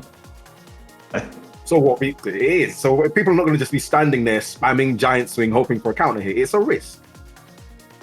You've played me before. You've played my king before. Good people are not going to do that. No, yeah, the other thing about it is obviously, like, if they're going to do that, then throws can't be immune to the counter hit system anymore. That's the other thing about it, is that you can't throws have to be counter. Like, if you get hit in the middle of the throw, it's a counter hit now. Like, to me, that's the change they have to make. Because now the only way you can get a counter... Tekken 7, no? No, that's only trades. That's a byproduct of the counter hit trade system. So okay. All right. Yeah, so if you hit on the exact frame that a throw hits you, it now, because the game registers trade states as counter hits, it now looks like you counter hit the throw, but you're in fact just trading with a throw, but a throw can't trade because it's just he's getting hit in the face. But yeah, so there's no actual counter hit throws other than that. But yeah, they should, if they're going to make counter hit throws buffed, they need to make throws vulnerable to getting counter hit as well. Sorry. No, that makes sense. Yeah, but to be fair, trying to streamline or simplify something by adding yet another layer of complexity is the most Tekken design choice ever. Right? In fact, Tekken 8 is in that way the most Tekken game ever, because they're like, we've opened this game up for beginners by adding a whole lot more stuff to it. Like, thanks. All the old stuff is still pretty much there, apart from chickens. Yeah. Everything, there's just a whole new, really complicated system layered on top of it as well. Right. Yeah, so that's the thing, right? Because I did notice that. I was playing counter hit, a counter or parry happy Asuka, and the chickens had gone, right? That's not. I'm not imagining that. There was no. I tried it. I specifically tried to chicken a very parry happy Asuka. It wasn't working for me. That's interesting. I'm wondering if that's a CNT thing. We haven't put it in yet, or if that's a decision that they've made to remove chickens. Again, what is that? Is that a simplification? Is that leveling the playing field? Is that the rock paper scissors thing that you're saying about throws beat parries now beat hits, and you can't do anything about it? Thing is, you didn't really see chickens that often. It was more of an Easter egg, if anything, and a fun one at that. Like they didn't have that much competitive value. Maybe just someone looked at them and thought, this looks a bit dumb, and the animation's a bit herky-jerky, and we're trying to make this look more polished. Could be something as simple as that. I don't like that. So that means your defensive option against parries is only it's throws. Is punishing? So punishing throws are not a thing. As in, using a throw to punish something has no effect on the. You can still escape it, right? That's the big question, right? Like, a chat. If you could help us out here, there's this idea that using a throw as a punish, so throwing someone on the recovery animations, is guaranteed, but I really don't think so. If it might be similar to the counter hit stage, or it might nothing's changed there. I think if you try to throw a rage art on its recovery, that's guaranteed. Guaranteed, yeah. And that might have led to people thinking that all moves are like that. But no, I think if the throw is guaranteed, you do get that like ba-dum white flash, as you do with Power Crush, as you do with parries. But I don't think just any old regular move, like if someone does a hop kick, you can get a guaranteed throw. I think that'll be like a fundamental shift in the risk reward of the game. Yeah. No, that would be rock, paper, scissors. Throws beating parries. Parries now beating moves because you can't do any chickens against them. I'm just wondering whether I was just wondering whether that was trying to complete the circle, trying to complete that cycle. Yeah, I think so. Probably just I think that's probably a good amount of what they're trying. But yeah, it seems weird. Like Ai says, it's a cool thing to do. It's awesome to see happen in a tournament. Like, it's really funny if someone dies to a chicken as well. It's kind of niche. Doesn't really happen that often. And yeah, just the fact that like they've been cleaning out chickenable reversals out of the game for so long. I mean, because basically the rule back in the day was that initially, back when chickens were invented, the rule was basically like, it's a reversal, you can chicken it. Unless it's if it's a reversal, it has to be limb specific to be unchickenable. Yeah. If it's a parry, you can't chicken because you can never chicken parries. But then, like over time, they've sort of built in more exceptions to that. So the last chickenable character that they had in Tekken is Leo. I think it's Leo. So it's a kick reversal, which is a parry if it parries punches. So it's only half of that move was chickenable. And other than that, everything else has just been non-chickenable. They, for some inexplicable reason, like Marduk's reversal used to be unchickenable, but it was like geese, where you had to choose whether it was mids or highs. And I think in Tekken 7, I think it was 7, they were just like, no, just do whatever you want, it's fine. It's like, why? Yeah, no, I think it's Tekken 7. So Tekken 6 is the last time they had introduced a character with a chickenable parry. All the rest, it's punch parries, just guaranteed parries, right? I'm trying to. Yeah, admittedly, all the ones they've added in, like Marduk is the only, as far as I'm aware, Marduk is the only real exception of someone who just has a high and mid reversal, not a parry. One that goes into like a throw type animation that allows him to take out both kicks and punches with one input. I think he's the only exception because everyone that they've introduced has had they've mostly been like Sabaki's or punch or kick specific stuff, or they've just been parries like Leroy, who can just parry everything. But yeah, in general, the like utility of parries has gone up a lot over the as sort of Tekken has moved on. But yeah, bring back chickens. They're cool. People like them, and they rarely change the course of a match. Right, I agree with this. I just think they're a fun little Easter egg, and Tekken is, at this point, like with a game as dense as Tekken, and they've clearly kept a lot of that density. Like, why would you remove a fun little Easter egg like that? Because I don't think it's a balancing thing either, because you see them once in a blue moon. When you do, it's like, oh, chicken, and it's fun. So, odd. So Guys, depending on how you're doing for time, we could open the Pandora's box of like character-specific discussions, or we could leave that for another time because we are like an hour 40 in. I'm good. I don't mind. We can start it if you want. Yeah, I'm good to start it, and we'll see how we get on. Sure. Yeah, I can do that. Yeah, I think. Well, let's start with maybe the most popular character from the CNT, the Golden Boy, Jin. Well, I mean, I played a lot of Jin over the CNT, and he's like, I think he's quite sort of maybe emblematic of the direction they're taking with Tekken 8 in general, because he like that's what Jin's all about, always been about. He's always been emblematic of the Tekken game he's in, and like so his parry is weaker,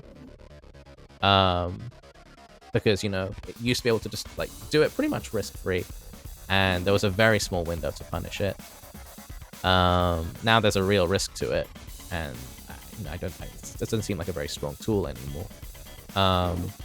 And what else? Zen cancels aren't really a thing. You can sidestep cancel the crouch dash after, but that's slower than a straight up Zen cancel for. So like if you do go into Zen, you're encouraged to like, again, going with the game's overall design philosophy, less safe defensive options, more active committal defense. So like use the power crush, use, I don't know, or if they think they're gonna turtle up, go for like use a dive kick, I don't know, to get some plus frames, or go for the mid or whatever. You're encouraged to do stuff basically.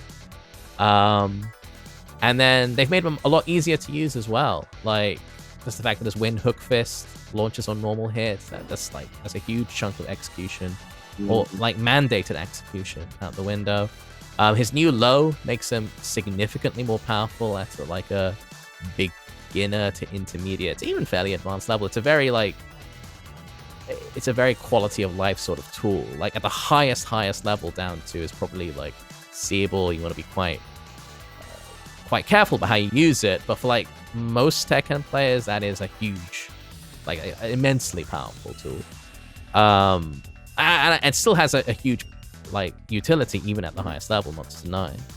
I think, yeah, with Jin, I think the idea is that they looked at other fighting games and they're like, so generally protagonists are like the characters you're encouraged to start the game with, whether it's Ryu or Scorpion or whatever. They sort of encapsulate what the game is all about. They're pretty easy to approach. They're quite well rounded. And then in Tekken you have Mishimas, who are just not that at all.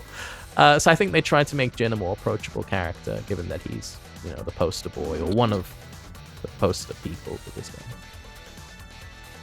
Yeah, and Jin's cool, no? Like as a protagonist, he's a cool looking character. He's obviously changed, trying to reform his life. I don't know, trying to be a good guy now. Yeah.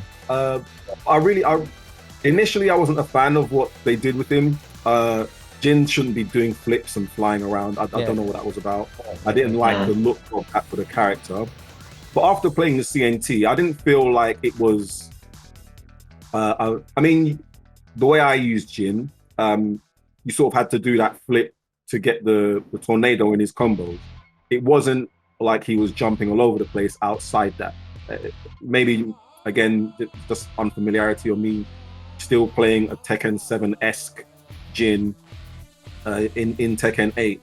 But I really like what they've done with him. I really like the changes. That down and 2, I think we've spoken about this before. I'm not sure if it's seeable or anticipatable.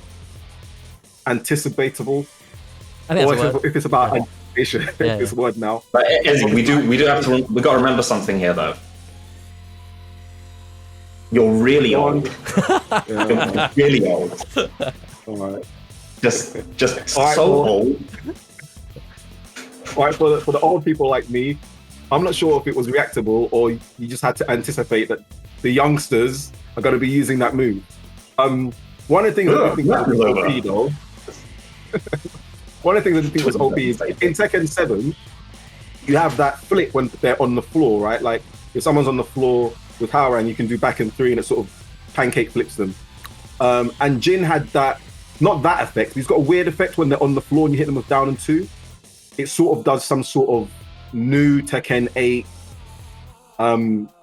floor hit animation. So I'm wondering whether that becomes a thing. From a lot of the groups that I'm in, be it WhatsApp or whatever, people think that Jin was one of the top guys when it comes to at least the CNT in terms of damage output. I'm not sure if I saw that. Again, maybe it's just the people that I played online. I didn't feel that I was oppressed by Jin. I didn't feel very oppressive as Jin. He did feel like a decent all-round character. I do feel like the down and 2, at least initially, makes all of his other lows a bit pointless. Why would you use down back 4? Why would you use it's seeable, down like and 4? just barely. It's like I think like it seems like all his lows are redundant, but crucially, I think it depends on the background as well. Like because the way that it's seeable is quite unique to Tekken as well, in that before he does it, he sort of flashes red for a moment, and that is sort of I don't know if it's intentional or not, but that kind of alerts your reactions, like, oh, holy shit, maybe I should duck low now. And that's a lot easier to see on certain backgrounds, like on the Sanctum, which is a dark background. Like that really pops. It's like sort of one of those reaction tests where the screen flashes green, like, oh, you click the mouse, right? It's something like that. But on the urban stage, where it's just neon and bustling everywhere, yeah, it's a lot harder to react to. Yeah, and that like on that topic, I do think the effects do actually get in the way of gameplay for Tekken 8. Like a lot on some stages in particular, the urban one, the urban square, I think the Times Square basically was particularly egregious in that respect. You felt they were overbearing. That you don't think they took away from visibility? Yeah, for sure. Especially on stuff like throw breaks, for example. That's another reason throws are more powerful. Like, what is going on? I can't even see hands. Like there are levels where, on the topic of Sanctum, like it's very dark, and if you're playing Brian, who has dark pants, and he's doing a snake edge, then yeah, it can be harder to see for sure. So I think, I felt the same issue when I played Smash Ultimate, and that the characters tend to blend into the background a bit too much. They don't pop enough, and I think there's a few reasons for that. And one is the overall art direction, but the other is that the new character costumes, well, they lack color. They're very desaturated, so they sort of blend into the background. And then there's all the effects on top of that. Yeah, I found it hard to keep track of the game, more so than any other time. Yeah, it's true. They are very they're very pastel-y. Yeah, and sort of like grays and whites, and not many people have super colorful outfits apart from, I guess, as you've seen that. Yeah. On that topic, I think the player 2 on topic as I was saying, on character costumes, the P2 colors were always way more interesting and lively. Yeah.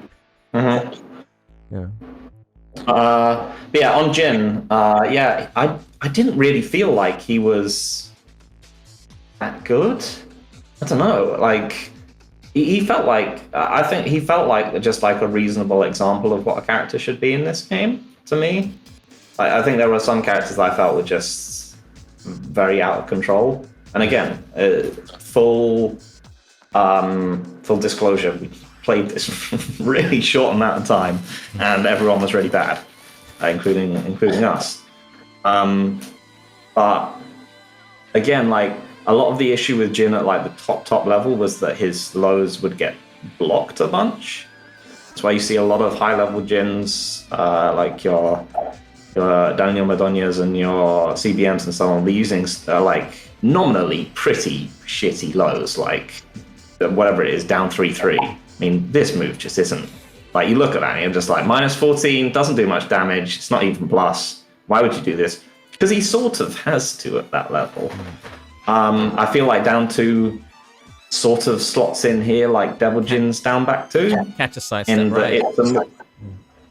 yeah, it's still, you can sidestep right duck a lot of Jin's stuff, and B, like, it's like, yeah, side double Jin's down back too. It's just like, it gets blocked a lot, and minus 14 is actually really bad in this game. Like, minus 14, every character now has pretty powerful while standing 14. You know, you're at least getting something in the 40 ranges, and then a lot of characters are going to be able to launch you, like Ryan.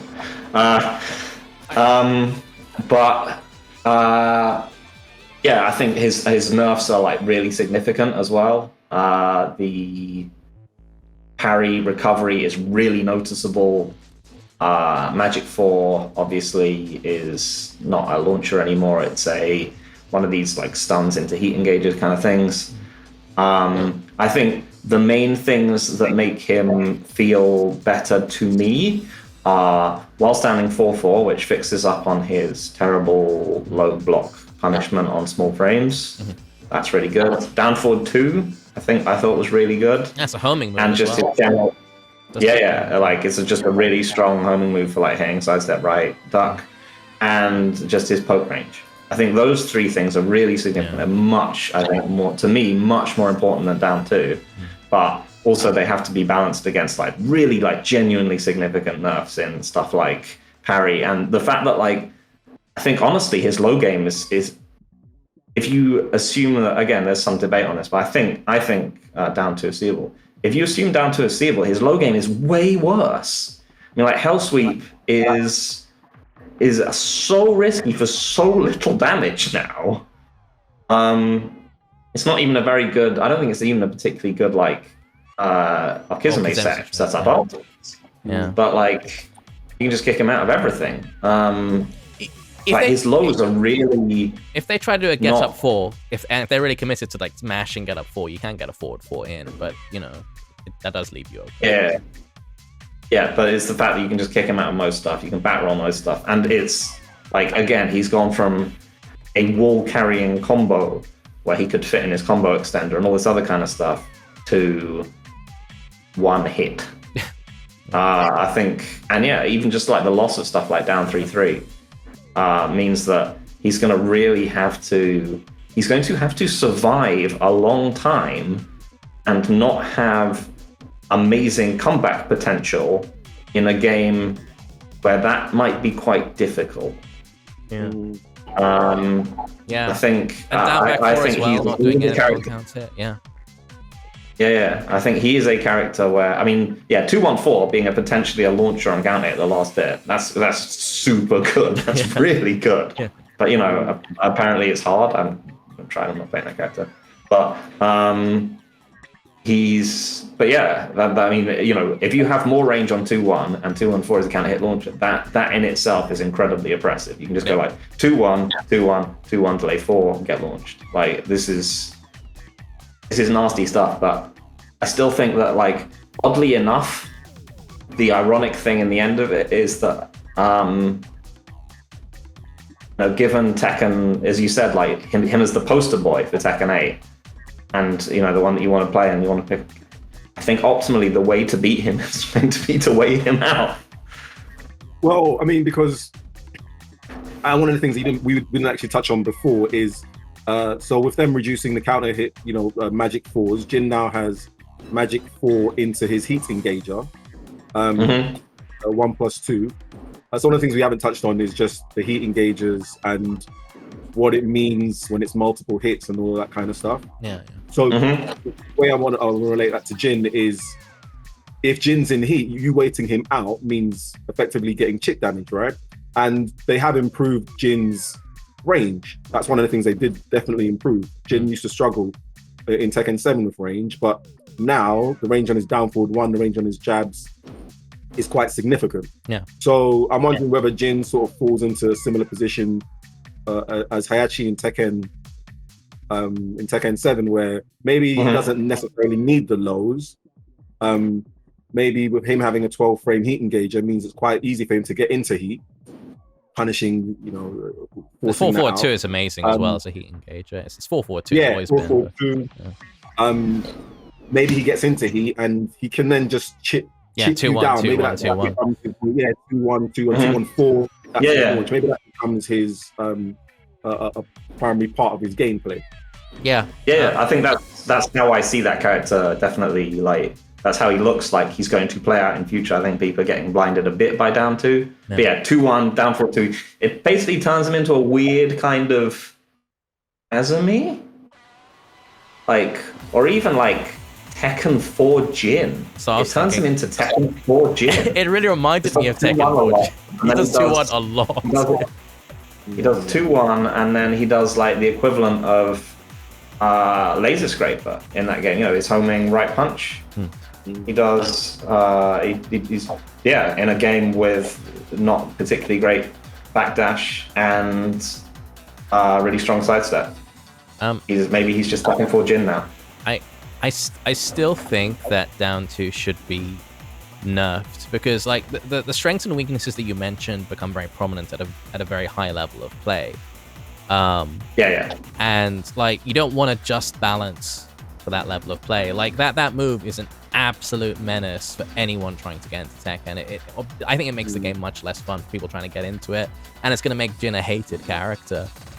Just remove the counter hit launch. It looks dumb anyway. So I agree. Yeah. Don't make things too tough for like people getting into the game because it's especially if it's supposed to. It's sort of the game lying to you as well. It's like this is a super good way of playing, and it is in some ways at some levels, but eventually you're probably going to get to a point where you're just going to be like, oh, this is how you play him. Yeah. But yeah, just. Yeah. I do agree. Like he looks like he's gonna go back to sort of Tekken 4 Jin, lots of 2-1s. If they don't change the 2-1-4 counter hit state and you still get the flip, that's gonna be tremendous. And that's probably gonna be what separates, I guess, specialist Jins from others, like getting that conversion. Yeah. All right. There's a lot of characters to go through. I mean, I think like, who do you want to go for next? Any votes? We can do Kazuya. Kazuya's quite I guess it's just because of his popularity. Again, the way Kazuya looked, I love that jacket. Again, it's player 2 for me. I'd always go to the player 2 outfit because the jacket in white just looks absolutely sick. Oh yeah. I do think they have removed execution requirements. They do this in Tekken. They like to simplify. And Dino, you weren't lying. I think we're on to about 19 God Fists is now a normal beam and a normal combo now. I watched Ryan Hart do some disgusting combos with Kazuya after doing 18. It was like 5. He did 5 God Fists into Heat Burst, into Tornado, into Heat Engager, into and it all started for down 4 to electric. You can still have the flair and still have the execution there, but it's not a requirement. You don't have to. You know, they have lowered it so that in Heat, his God Fist is you don't need electric anymore. Yeah, same with Jin, but it uses heat though. It uses heat. Yeah, it's a cash register. Yeah, you hear the cash register, which I hope they change, by the way, because like it makes the game sound like a pachinko machine. I just don't know what they were thinking. Yeah, so it does use heat. But I really like what they did with Kazuya. I do like the stomp in heat. Oh yeah, you know, he's got that. I like that, but again, for me, I'm not a fan of 50-50s. But Kazuya, like, it works for his gameplay, right? That is Kazuya.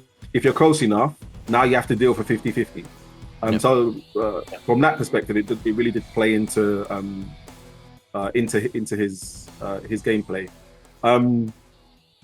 I did find it difficult to get into heat using heat engagers though. I'm not used to using forward 2 as a Kazuya move, so I didn't really try to use it that much to start my to get into heat.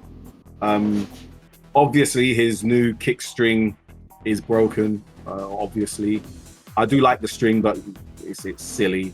I mean, that kind of damage, it shouldn't be doing that damage. I think Namco is smarter than that to keep that in at that damage.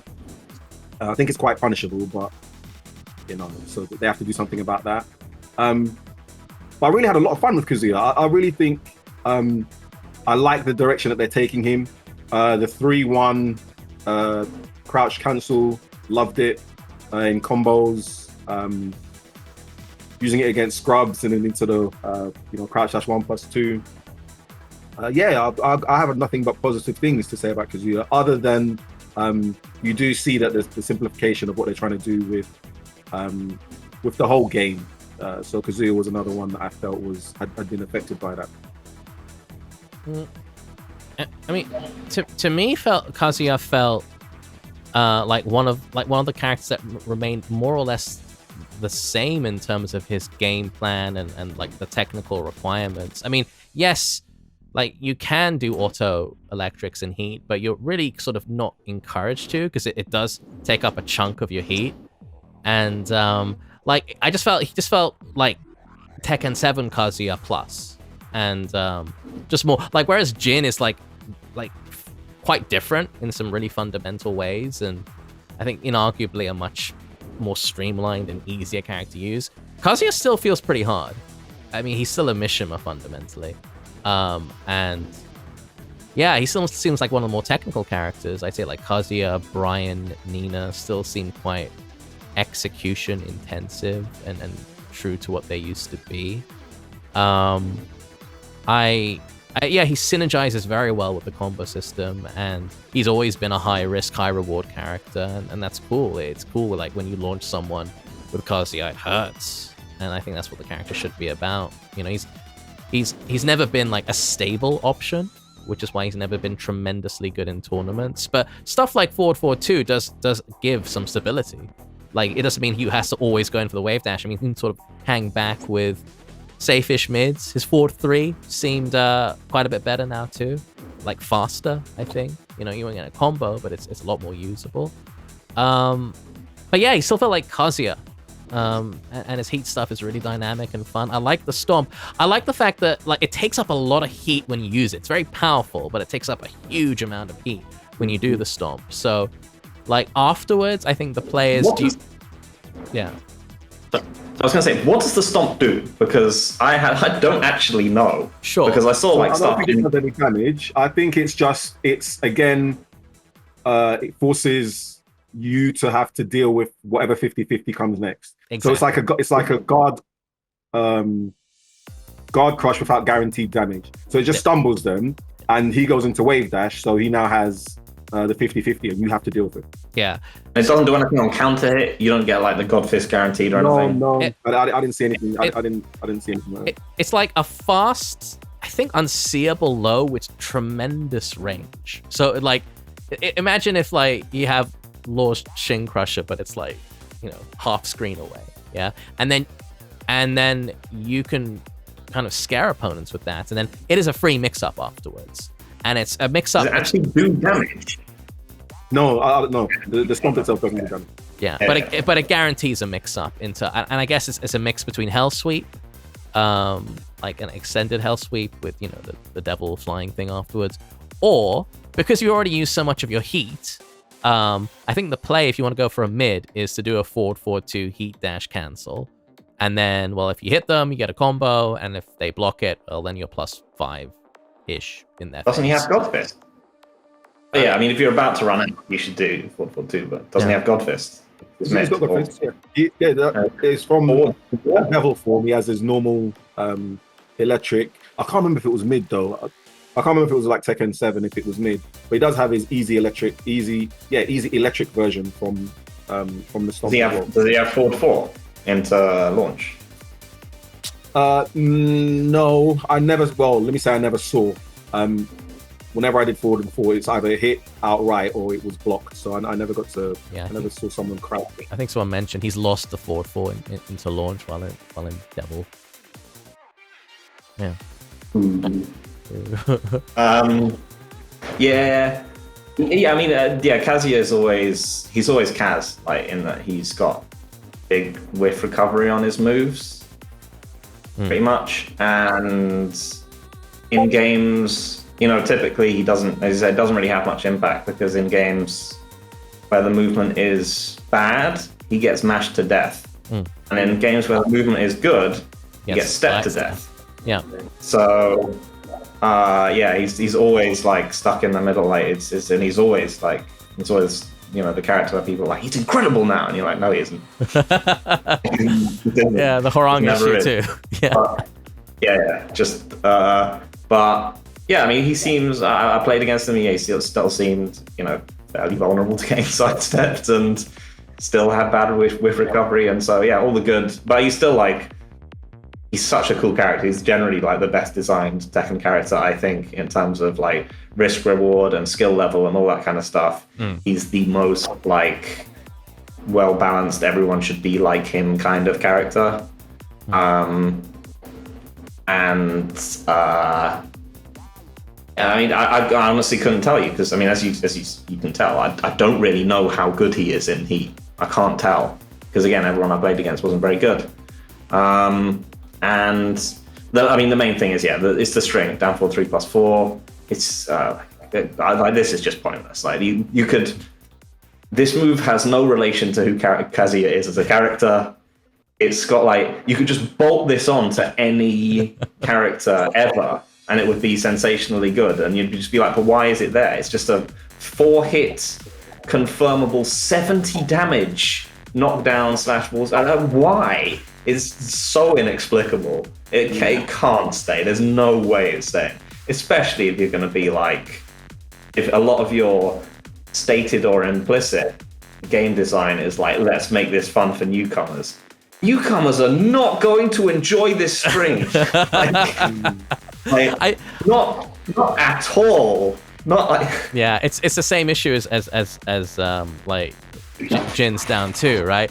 Like if you're really good, you can dash electric the full string if they commit to it. But it's like, who's gonna do that? Yeah, no one at the level which is going to be utterly dominated by this move. I mean, you could halve the damage on this thing, and it would be, and I would still be like, should Kazuya have this? Like, 35 would still be a lot. Like 70. It won't be like that in the. It's impossible that it stays like that. Yeah, Impossible. It's an obvious. It's just an obvious flaw, isn't it? I think. I mean, in some of the previous betas that I've gone to, I've seen them moves around. So that a simple example is the Tekken 4 beta. Kazuya had Jin's forward 1+2, and then obviously that moved to Jin. So, I mean, I'm not saying it's going to happen, but there's potential to just give it to another character. That I guess we're still early enough. I think it will stay with Kazuya. Right. I think it will stay with him, but they have to do something about. Number one, they're definitely going to do something about the damage. I don't think anyone is that crazy, and then I think they probably should do something about the launch. If it's going to stay as a guaranteed natural hit string, they have to do something about the launch. So again, I think it suffered similar to the Rage Arts, where it wasn't so obvious or wasn't so easy to. It was awkward to punish. I mean, to play devil's advocate here, I think the argument for it not being ridiculous is that if he does down 4-3+4 1, like he's left in a position where I think it's -12. So if you want to commit to the punish, you can get a decent punish. And if he commits to the full string, it's like -20 something with a bit of pushback. So again, you can punish it. So it creates this interplay, like, are they going to finish the string or not? And, right? But I think... if the whole thing jails, then fine. I'm also not fine. I mean, I'm not meaning like it should still be 70 damage, but the whole thing should jail. So if you can't get interrupted for trying to punish it, like Brian's forward 2-1-4, any one of those hits, you try and punish that, you can't be interrupted for trying it. Yeah, I mean, I don't know how they balance this string. So it's either going to be like super niche, or it's just going to be like it is at the moment, where you're just like, why? Why? I get the feeling they wanted to give him a cool looking wall ender, but then inadvertently gave him something that wasn't intended. It honestly, I think the biggest strike against it doesn't feel very Kazuya.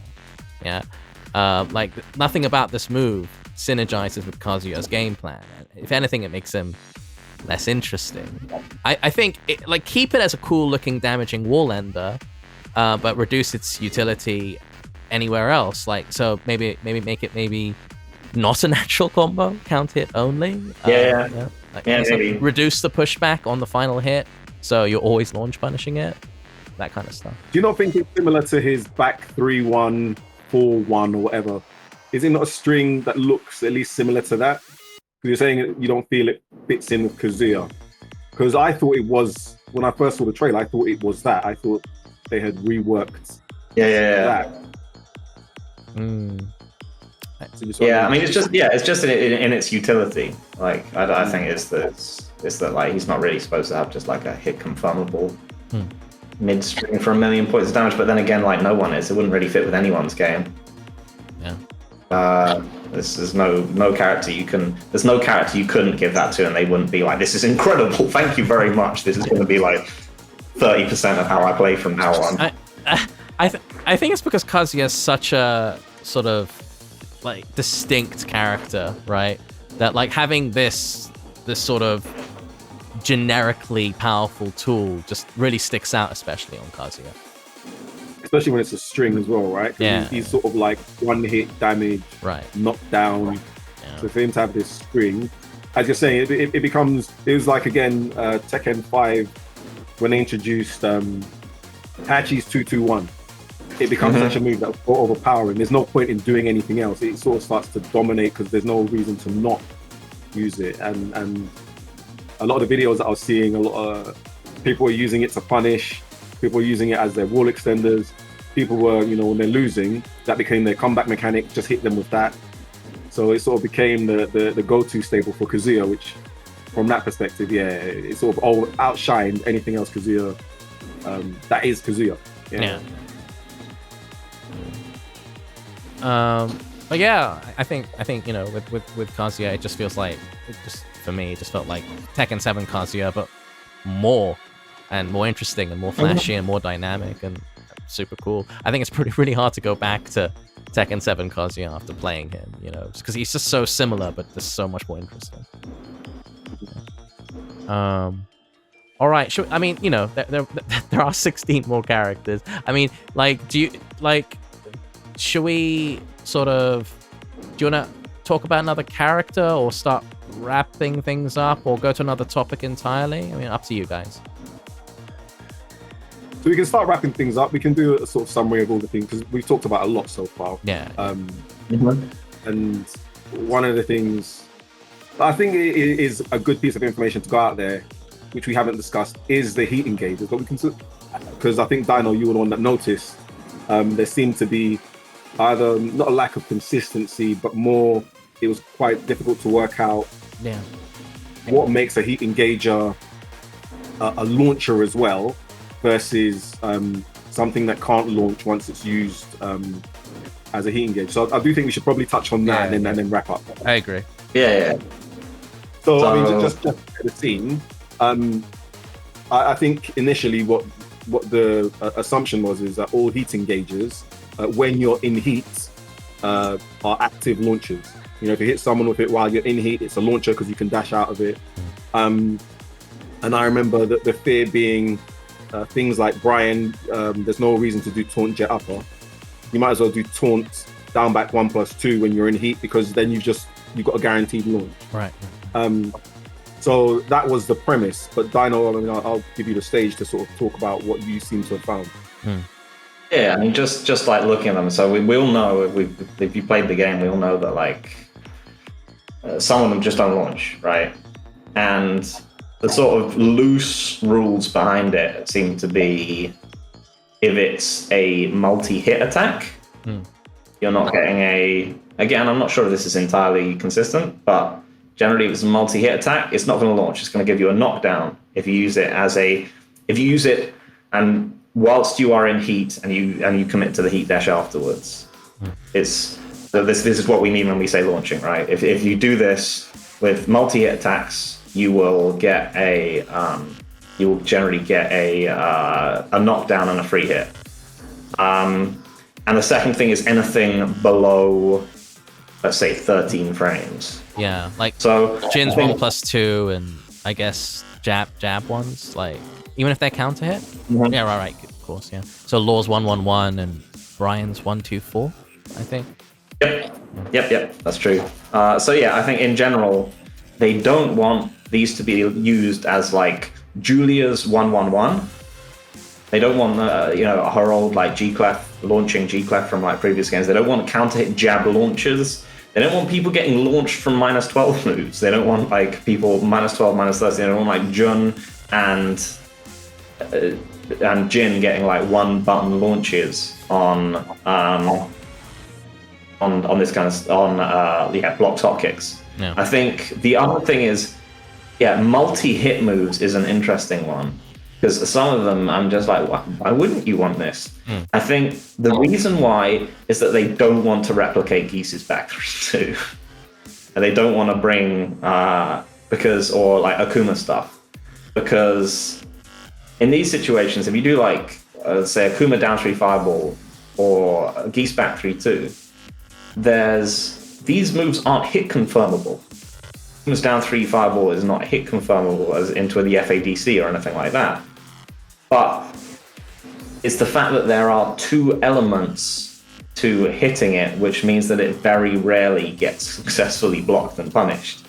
It means that, like, because not only do you input the second hit when you think it's going to work, but you also have to input the cancel afterwards.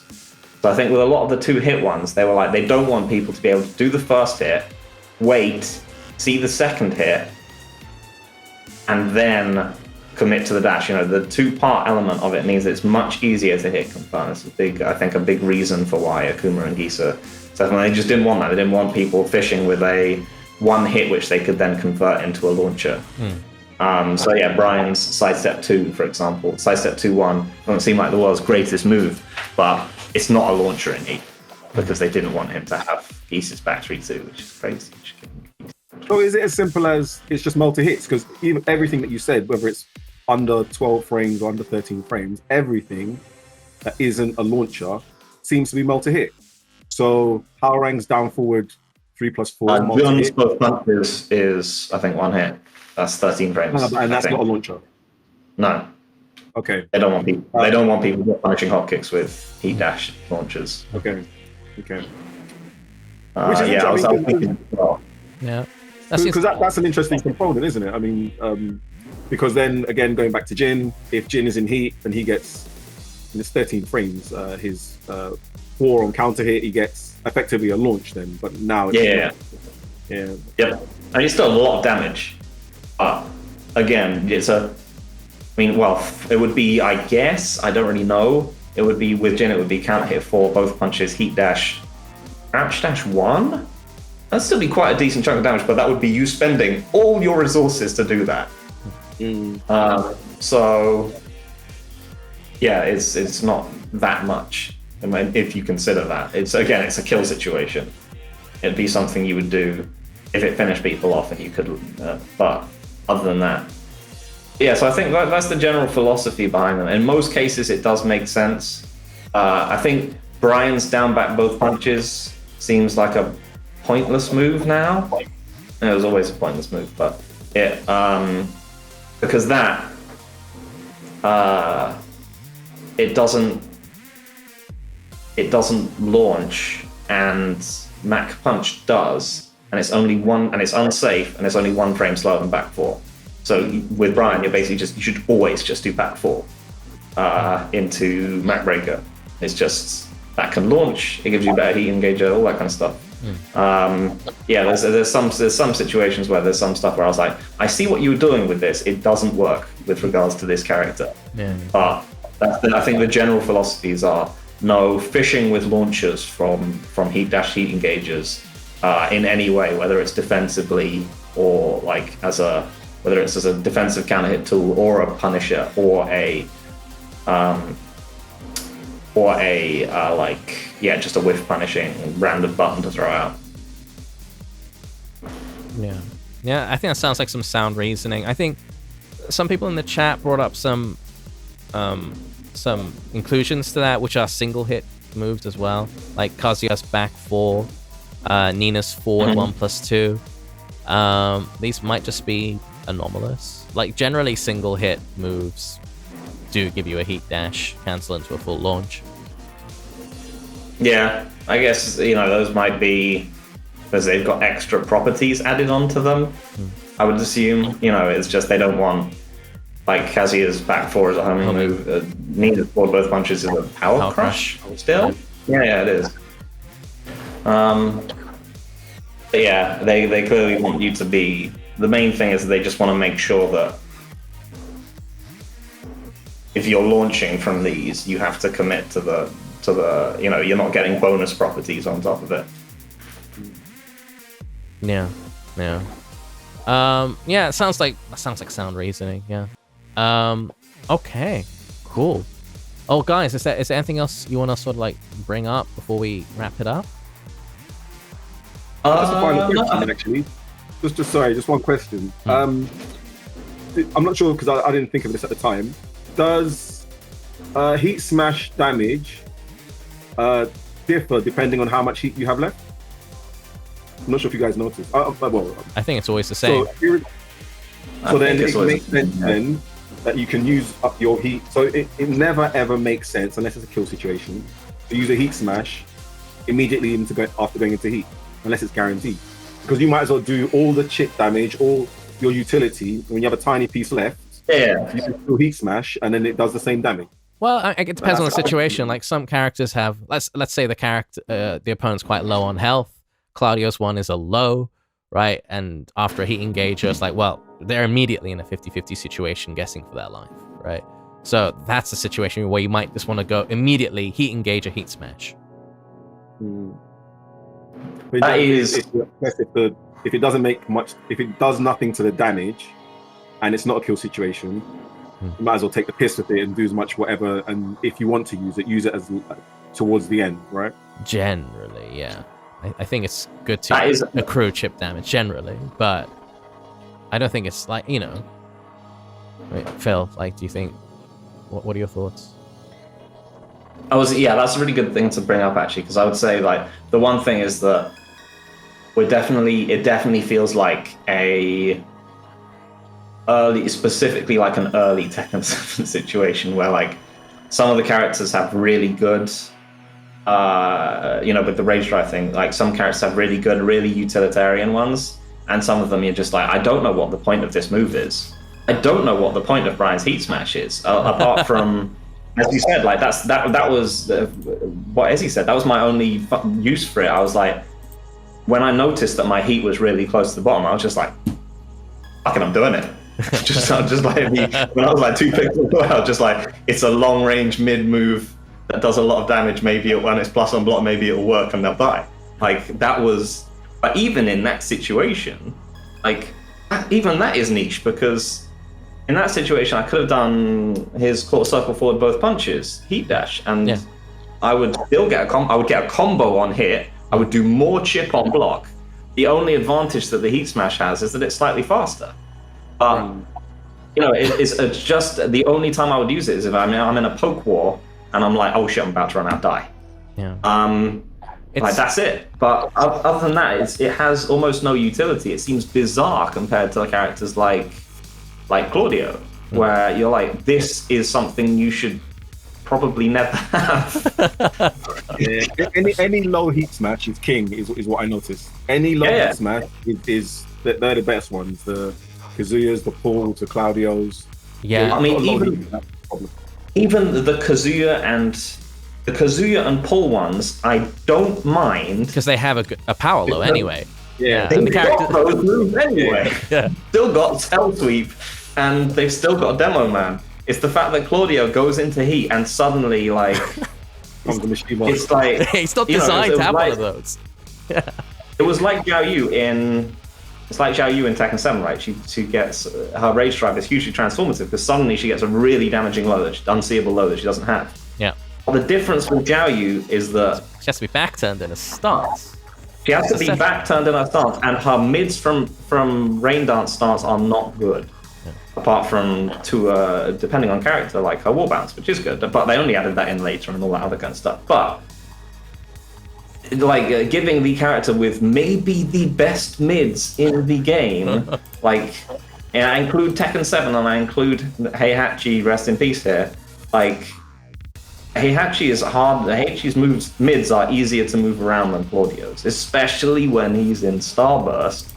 Like the so like I think don't want to take up too much time, but the utility of heat smashes, again, like with Brian, I'm just like, I don't know what the point of this move is. Like, compared to everything else in heat, like it just seems meaningless. To spend my entire bar, I could spend, like, there's so many good things I could do in heat.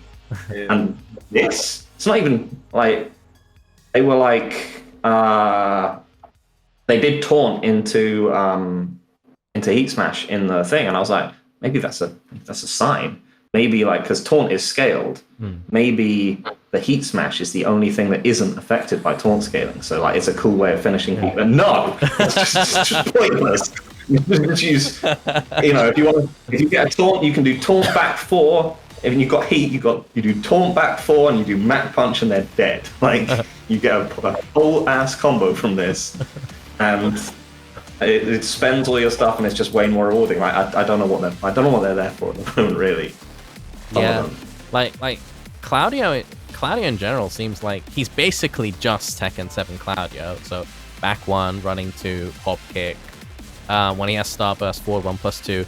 On top of that, probably some of the strongest application of the heat system in the game, because it's very transformative. Like, for that reason, he just seems incredibly strong. Yeah, he seems. Yeah, I don't want to say broken, because he's not broken. He's not unplayable against, but he does seem like outrageously good. Yeah, because we were talking about this beforehand. Is that, like, we need to worry? Like, I was interested at how they would make installs work when they overlapped with the heat system. Right. And they've gone for the most overpowered approach to, like, the most outrageous, like, way of doing this, which is that, like, when you're in heat, you just have your install forever. And Claudio's Starburst is an outrageously strong install, like one that was only even slightly balanced in Tekken 7 by the fact that he doesn't have good lows. What is going on? Like, he can do back 1 too, and again, no like new player is going to get out of this. He can do is it back 1 2? I forget that's the move. But, like, his plus on block thing, he can just do this repeatedly in heat. Like, everyone's just gonna die to this. It's like, you can sidestep the second hit, I'm assuming, still, but, like, no one is going to be doing that at any kind of lower intermediate level. He's just going to absolutely obliterate people. More than that, like, it's the fact that he gets the kicker is that, like not only can he just loop, some of the best moves ever in Tekken, a huge range 16 frame homing 2 hits standing damage forward both punches move. Not only can he do this repeatedly in heat, as far as I'm aware, but it's the fact that when he hits you with the sweep as the final indignity, he's still in Starburst after he's expended heat. Yeah, he probably needs looking at. It's he really needs looking at. It's not I can't imagine that they're like disgruntled developers. He has like a new full screen projectile as well, which is just like instant, and his full screen projectile, which is also his 12 frame 45 damage block punisher. Like, what is going on?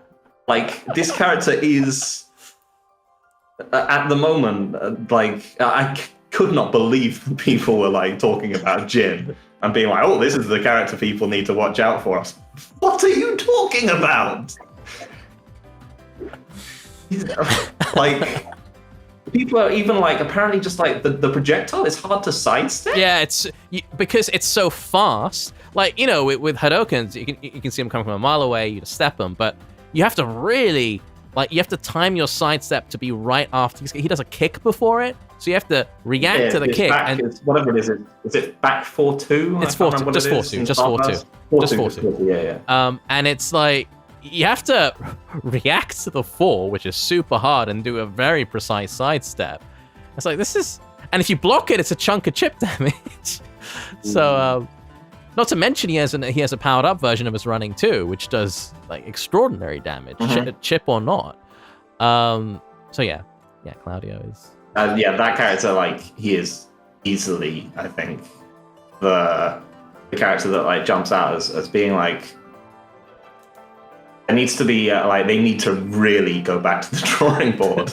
Like, seriously, like, this character is, I don't know, like, the interactions of these things are like they're not good. Like, you will wipe out you might be able to, like, if because you'll just have to learn how to sidestep back 1-2 and block every time. Because if he rocks, as he is, but like. He will absolutely crush every intermediate player ever. He's really hard for intermediate players in Tekken 7. The fact that, like, if people hate playing that character now, but I don't even know how you, like. I mean, like, they should just get rid of the sweep. They just shouldn't be there. Like, there's so many things where I'm just like, this character just shouldn't be designed in this way. Like the infinite starburst, it just has to go. Either it has to go, or starburst just has to be a completely different install. It's really funny because I think they tried to make it more, like, honest and actually more approachable to play against an intermediate level by removing the tie your shoelaces, the down 2-2. But then they just give him a straight up, like, real ass, like, unseeable hell sweep. He's impressive. Yeah. But I think it's original, but maybe it's because it's an early build of that character specifically. Yeah. Because, you know, when they announced the CNT, they announced that he was in there before they did the trailer. Right.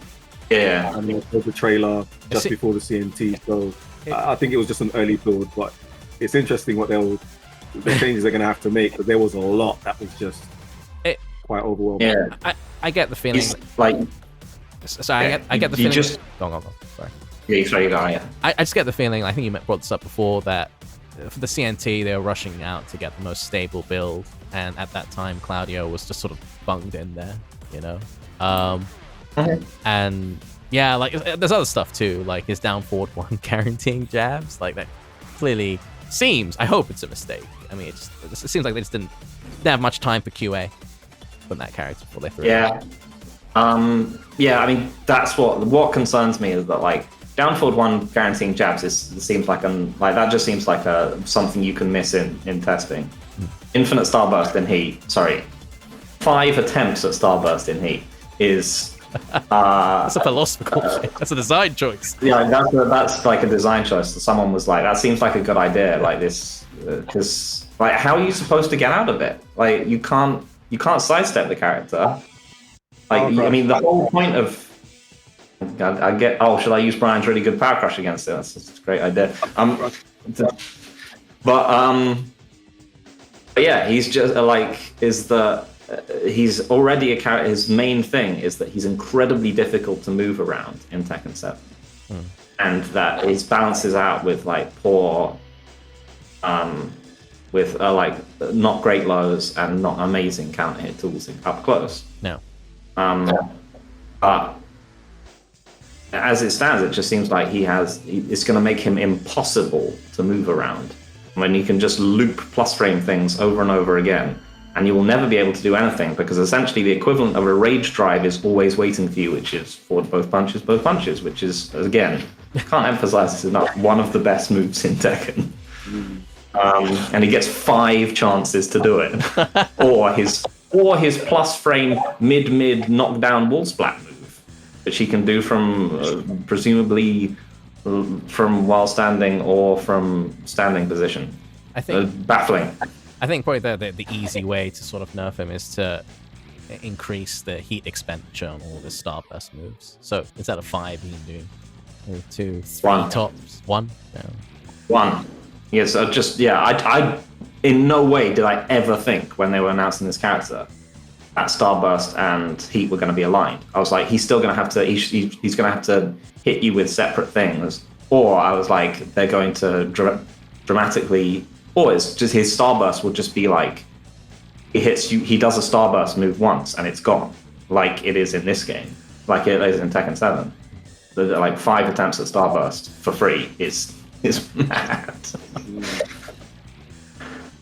Is his down forward 3-1 a heat engager as well?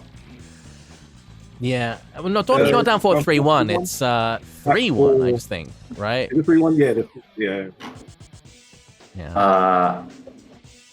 Yeah.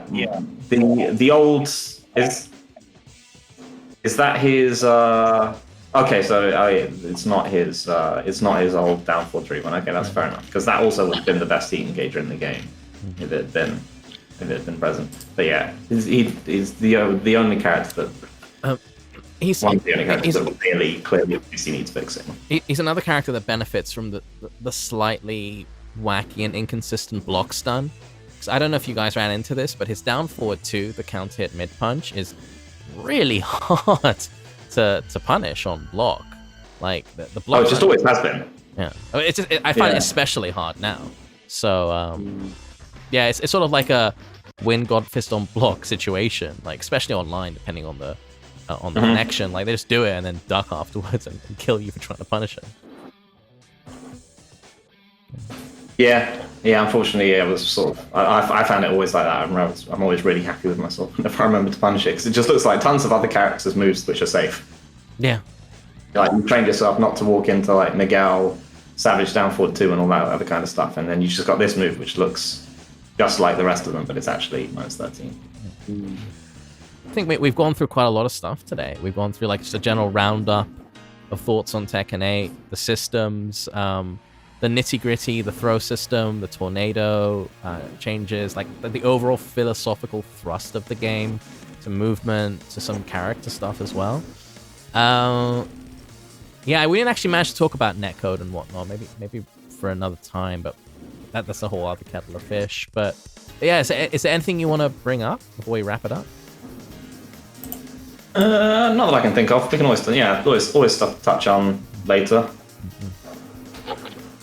Yeah, there's a lot, as you say. I mean, there's so much with this CNT. I think the netcode is a big thing. There's still many more characters to talk about. The latest reveals. So nothing is a small topic with this CNT yet. So yeah.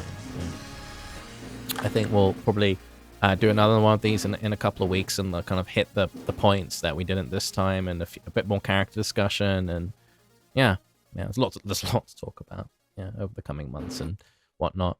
So guys, thanks so much for doing this. This was awesome. It was great fun. Thank you. Yeah, have a lot of fun. Always a pleasure. Hey, pleasure's all mine. Thank you.